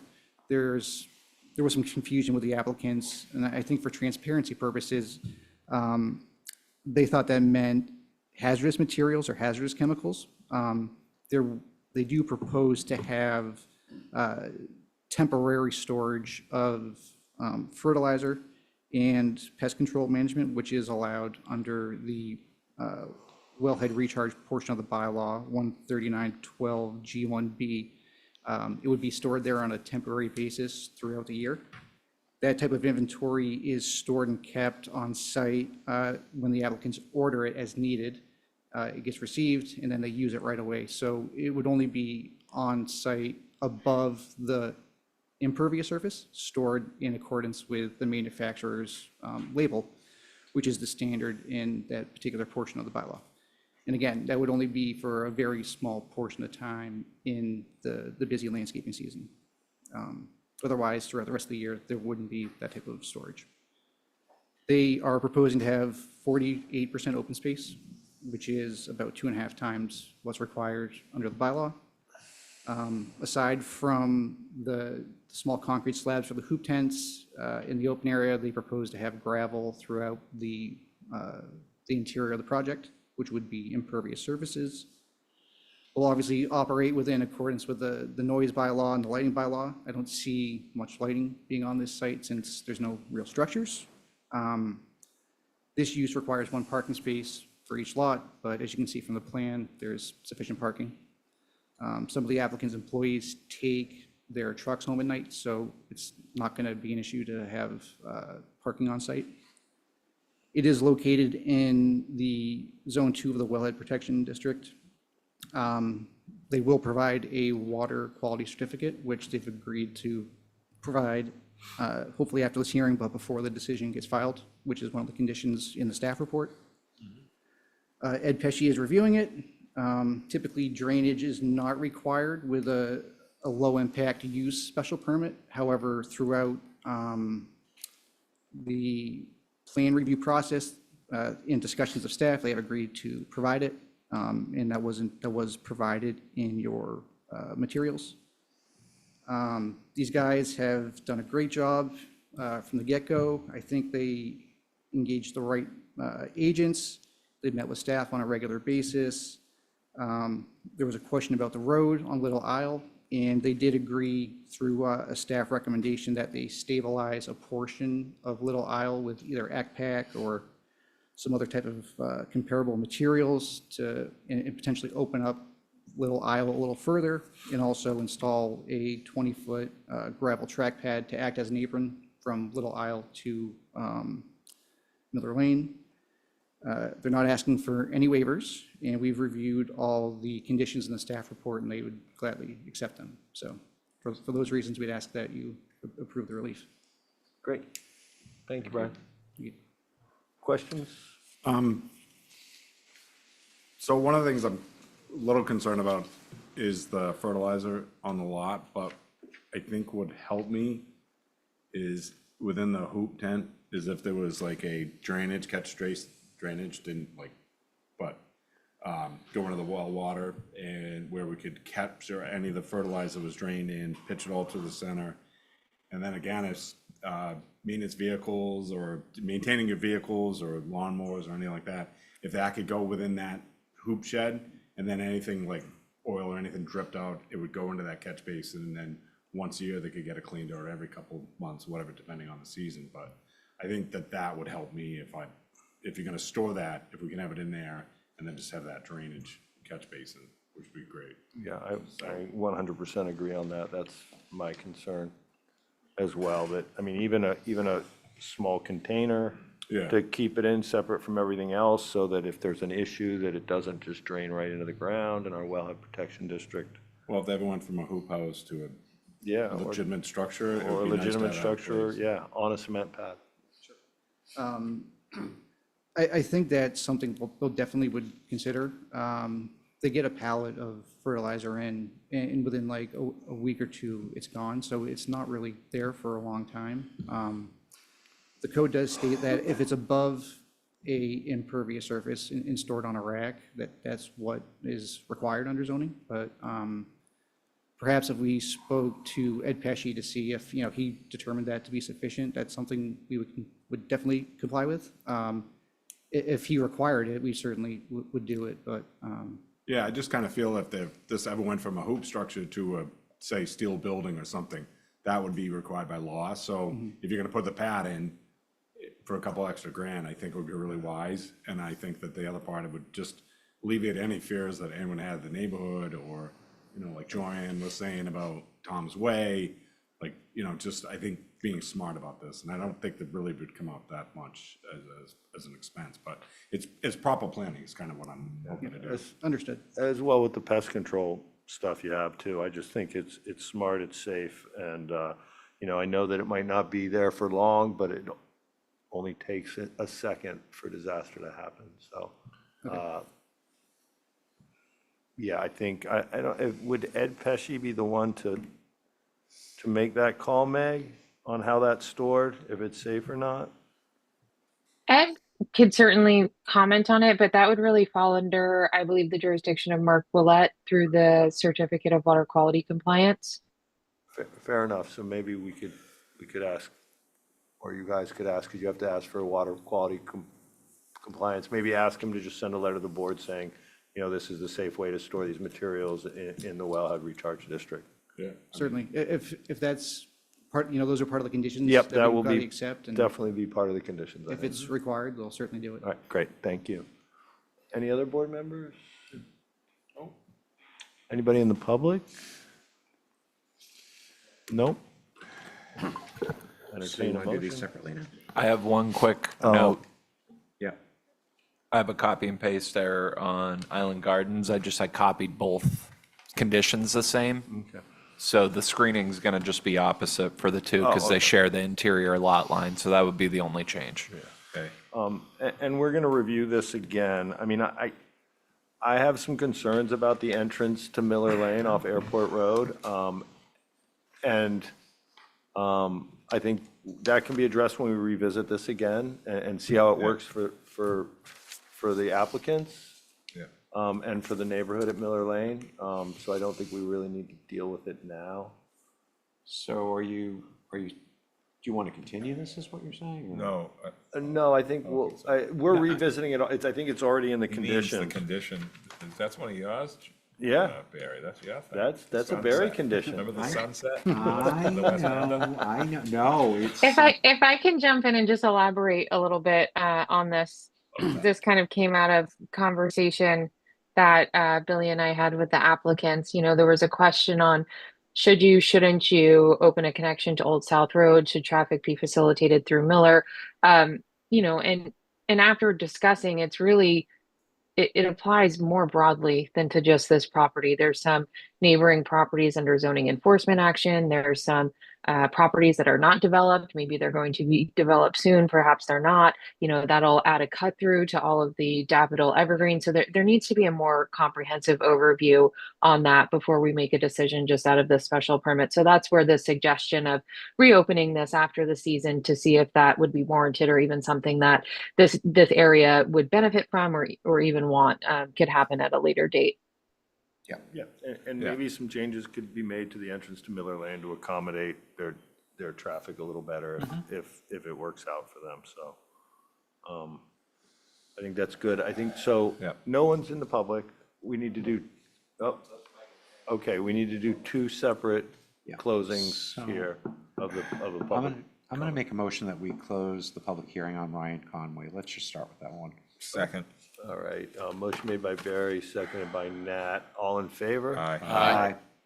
And then I'm gonna make a motion that we approve the request as submitted with the findings and conditions.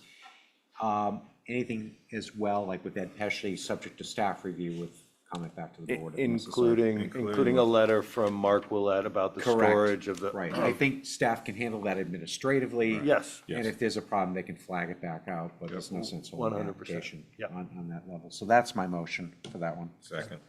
Motion made by Barry, seconded by Nat. All in favor? Aye. It's unanimous. Great, so I'm gonna make a motion that we close the public hearing on Robert Anderson, Island Gardens Incorporated. Second. All right, motion made by Barry, seconded by Nat. All in favor? Aye. And then I'll make a motion at this point is that, again, we approve the request at this point with findings and conditions as noted and final approvals by staff on any conditional aspects again on it. Second. All right, motion made by Barry, seconded by Nat. All in favor? Aye. That's unanimous again. Good. Thank you. Congratulations, guys. Okay, we are on to John Murray, 71R, 73, 75 Fairgrounds Road. Dan Malloy. And Mr. Chair, Yes, sir. this is another one that you may want to look at collectively. Collectively, because one's a lot line move Yeah. and, So one is to release 71 and 70R from it's just to separate it. So it's going to be cleaner for title purposes because it was a previous rear lot subdivision that we're now only looking at 73 and 75. So you'll want to remove 71 and 71R from the conversation, but you're not going to want to formalize that in a decision if you're not inclined to approve the new division. So that's why it should be talked about together. Got it. okay. There's a mixture here. This is the old plan, and then I'll pull up the new one, but I believe it was lots B and D on the old plan. I believe it was, yes. So now it's going to be lots, I'm going to go to the new one. Yeah, So the original approval used lot letters, which is going to confuse it a little bit.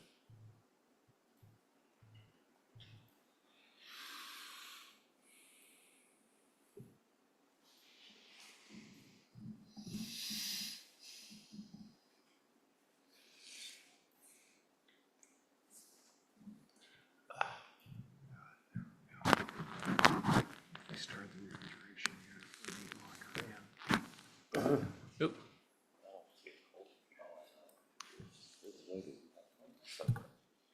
Getting? All right, so Dan Malloy for the applicant. So as Megan just said, there's two applications before you. The first one is an amendment to remove the property from the application if the board acts favorably on the second application, which would put it back into a different permit. So what we're looking for is a rear lot special permit. The property currently encompasses 2 building lots. There are restrictions in place today under the permit we're asking to move from that already dictate what can and can't happen on the lots in terms of density and uses.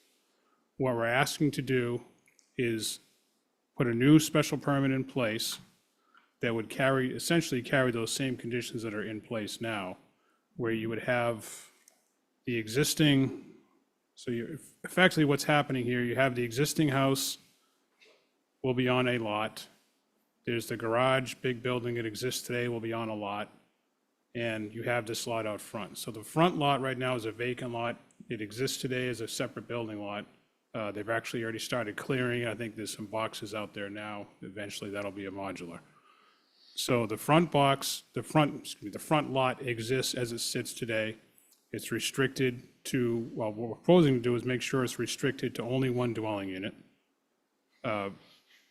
The existing house, Mr. Murray's house, restrict that again to only 1 dwelling unit.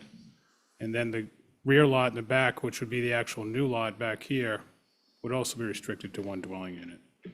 Now, I know there's concern about the accessory dwelling units and can they be restricted. So talking to other people about the way we're seeing to deal with that is to put a private restriction on, almost through like an HOA, so they have the ability to enforce it where the town may not, but we can enforce it privately. So it can't actually be done. At the moment, that's the only clear way, I think, that we can comfortably put a restriction in place that can be at least privately enforced, so the town doesn't have to find a way to deal with it until maybe someday there is a way to deal with it. So effectively what we're looking at here is they have the ability to have 3 buildings today. That will stay the same, with the only difference being one of the buildings would be on its own lot. Got it. Shared driveway coming right up the middle. No new curb cuts on the streets, there's an existing driveway there now. So shared driveway, 1 dwelling per lot, done. With an HOA put in place in some form to restrict the ADUs. I can go on more, but I know we've talked about a lot this property previously when we were doing the subdivision approval, so I'll leave it there. I don't think that we can, I don't think we can memorialize that restriction in the decision, to be honest with you, because I don't think we're allowed to. I don't think you can do it, but Yes, may you be able guys to can do require it, but I don't us- think we can put that in our conditions. Correct, probably true. Meg? Yeah, you absolutely should not be putting that in your conditions. And I would actually caution you from engaging in conversations on how to restrict ADUs when we've been advised by town council that that's not something that the town can support. Fair. We're in a weird place right now till we figure this out. Privately, we are engaged in restricting ADUs on the property to the extent that that's possible, and we cannot talk about it. All right. Noted. All right. Board members, questions? Nope. All right. Anybody in the public? Oh. Welcome back. Thank you, Mr. Chair. Emily Molden for the Nantucket Land and Water Council. I recognize that there's technically two different requests before you, so I did actually have just a couple of comments about the first one, which maybe I'll just make separately, and then I'll make comments relative to the rear lot special permit. So for the first request, I think I was just going to ask the board to consider the request to remove condition 3 from the original special permit, and just, I was sort of thinking about the same thing as far as right now there being a requirement for that lot 1, I think it will be, lot D, I think it was, to only have one structure with the opportunity for 2 units, so both being within the same structure, and then to change that so that 2 structures would be allowed with only 1 unit, and just considering whether or not an ADU is allowed on the property in the future, and whether the existing condition 3 for 1 structure with an additional accessory unit within it could potentially create more housing opportunities. Just something for the board to consider as far as that condition goes.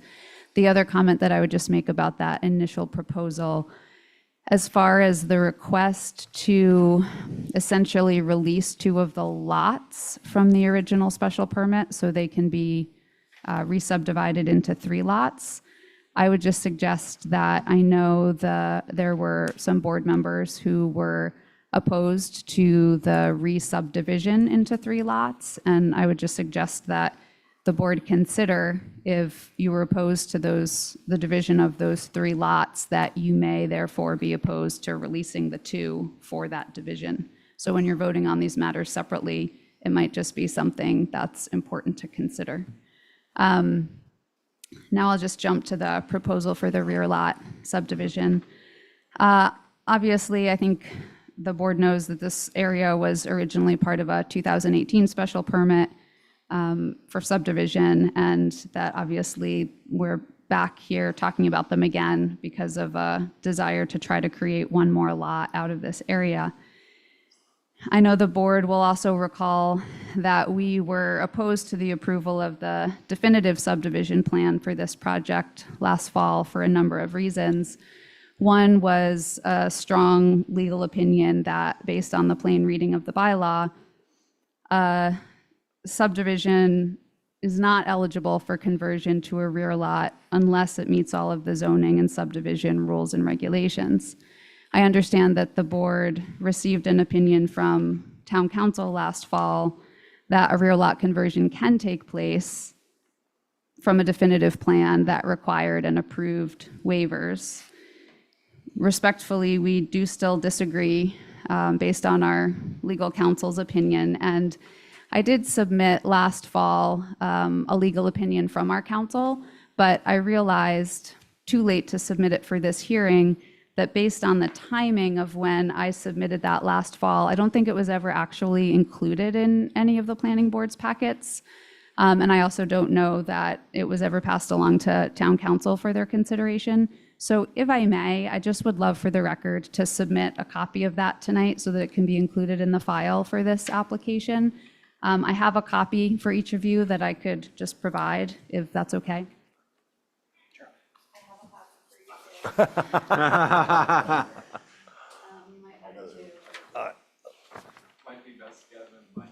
Thank you, Ernie.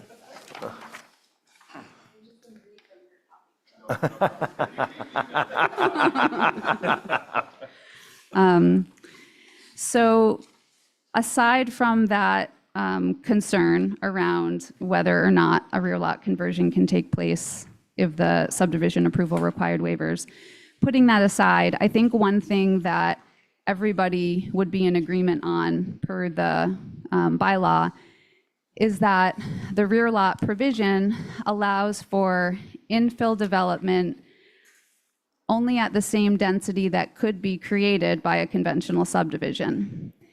And just to remind the board, because I don't think it was actually included in these particular applications, that the definitive plan that was provided for this conversion to a rear lot actually showed a lot line between two lots directly bisecting the existing dwelling.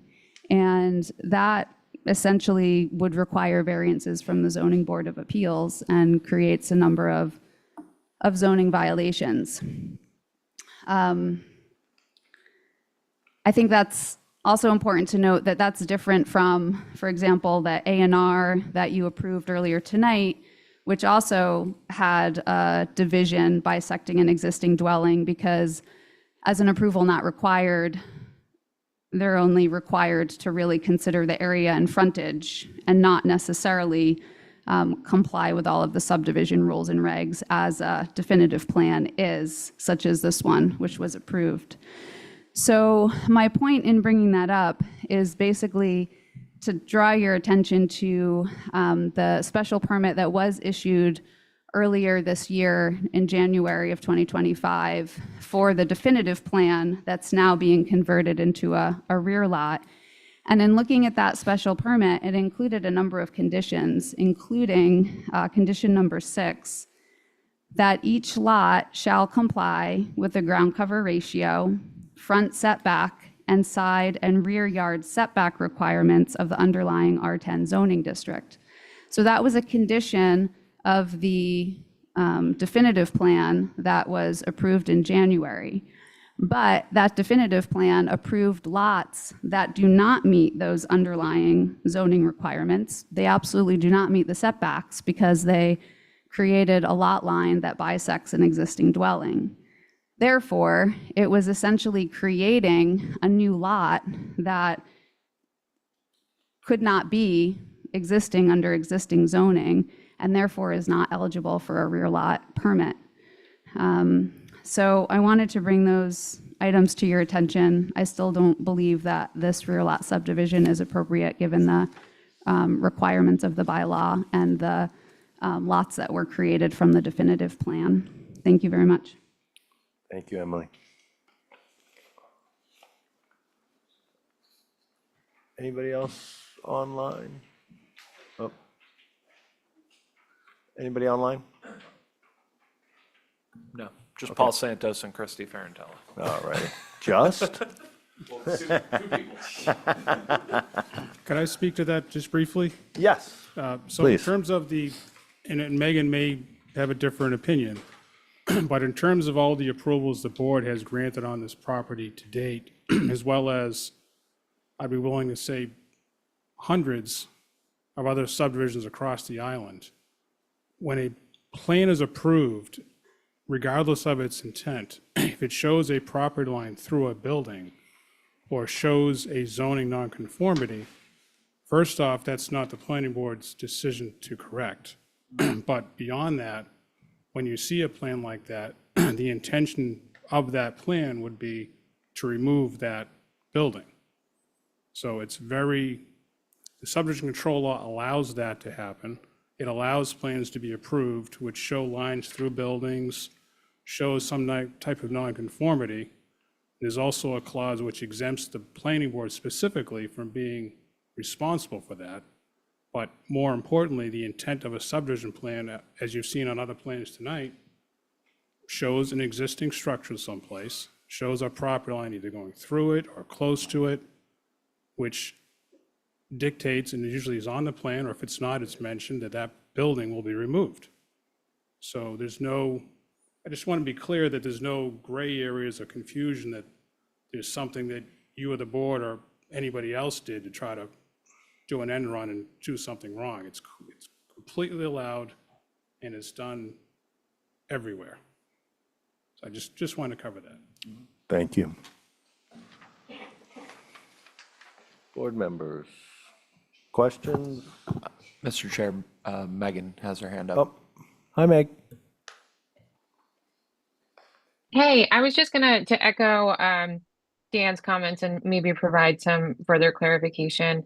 I think Ms. Moulton is commingling two very independent concepts and laws. So what was approved at the January, I believe it was January meeting, the subdivision approval, the AR definitive subdivision approval, that is not special permit. That's not regulated under our local zoning bylaw. That's regulated under subdivision control law and our rules and regulations governing the subdivision of land. That is the local component of that. What's before you tonight is a special permit for a rear lot subdivision. So this applicant has met all criteria required in our local zoning bylaw to move forward with this application. The board is just now tasked to determine whether or not this additional lot in this configuration meets the spirit and intent of the bylaw. So I just want to be very clear that that's what you're evaluating today, and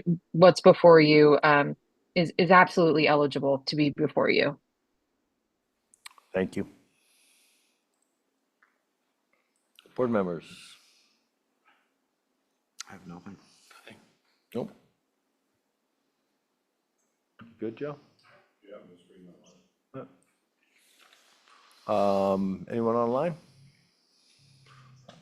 I would entertain a motion.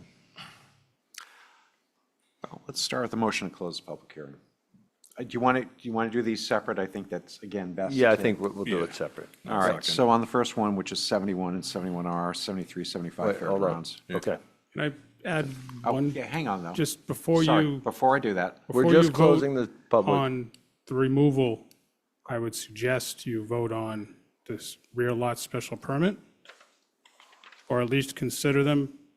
So I'm not, Megan, correct me, I'm not sure if you want to, unless, depending on how you're going to vote, I'm not sure if you want to vote on the first one I without, think you should vote on the rear lot special permit, so the Sure. division from 2 to 3 first. And if that's approved, you should vote in favor of releasing 73 and 75. If the vote is to deny the special permit, you should then vote to deny the release of those 2 lots. So you absolutely should go with the rear lot first. Okay, so we haven't even discussed that one yet. which one? Well, I mean, the one we should do first, correct, is the rear lot 73 and 75. And then, Yes. right, and then Megan, do you think it would just be wise to make a motion to take them out, before we vote on them, take them out of order? So we're not getting. Yes, if it was backwards on the agenda, I would do that. Indeed it is, so I Okay. think Okay. when we get to that final stage of what we're gonna do, Well, we should put Well, the let's- first one on hold, right, and now let's, and now let's open the public hearing on 73 and 75. okay, Yeah, I would take a motion to take them out of order and then open that public hearing.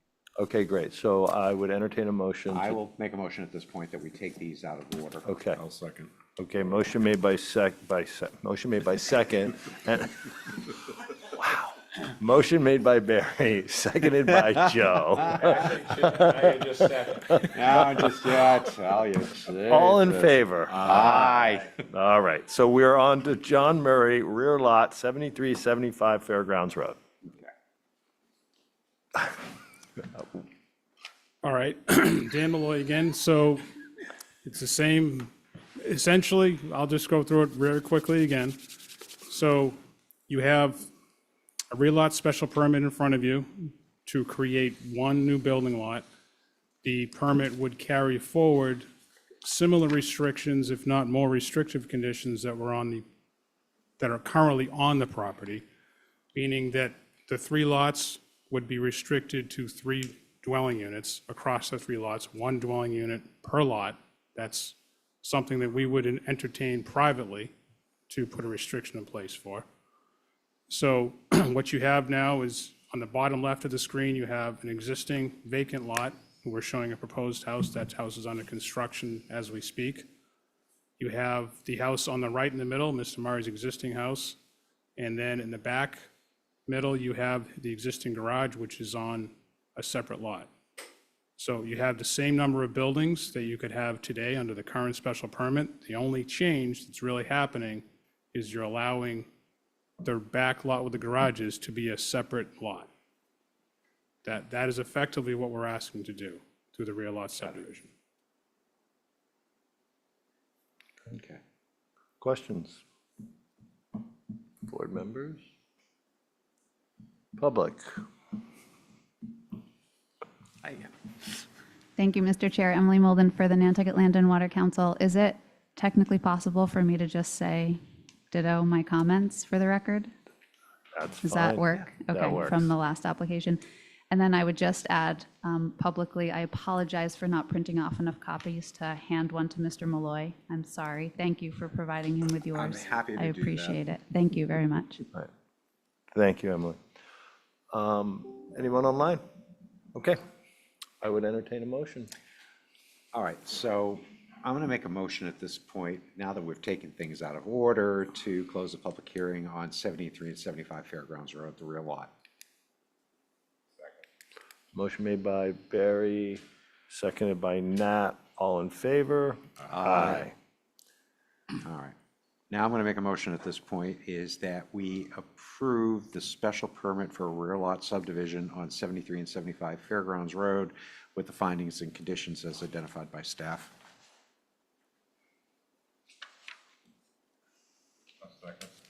Motion made by Barry, seconded by Nat. All in favor? Aye.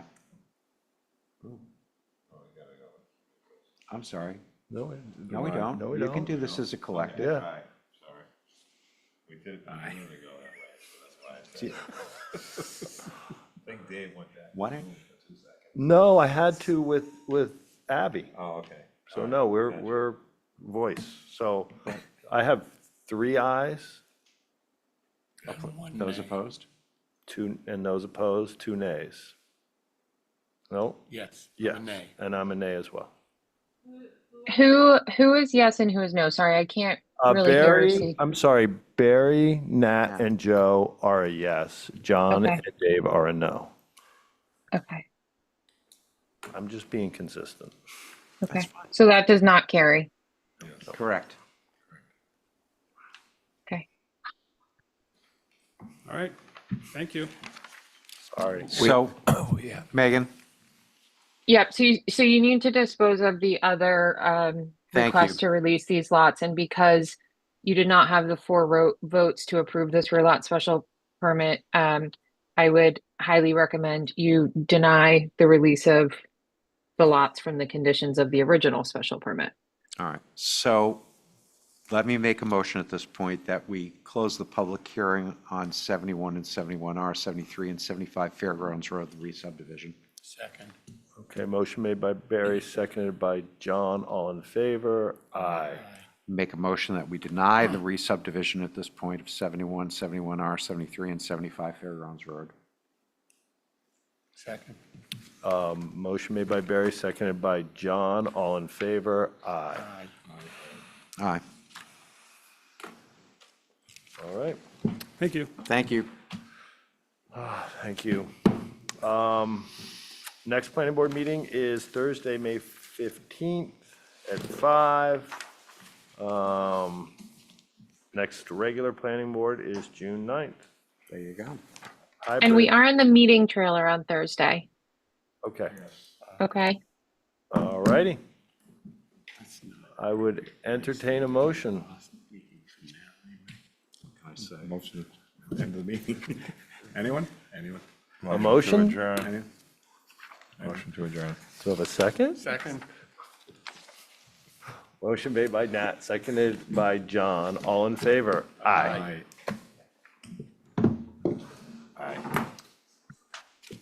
Yeah, you want to. Thanks, guys. Have a good night. Bye, Megan.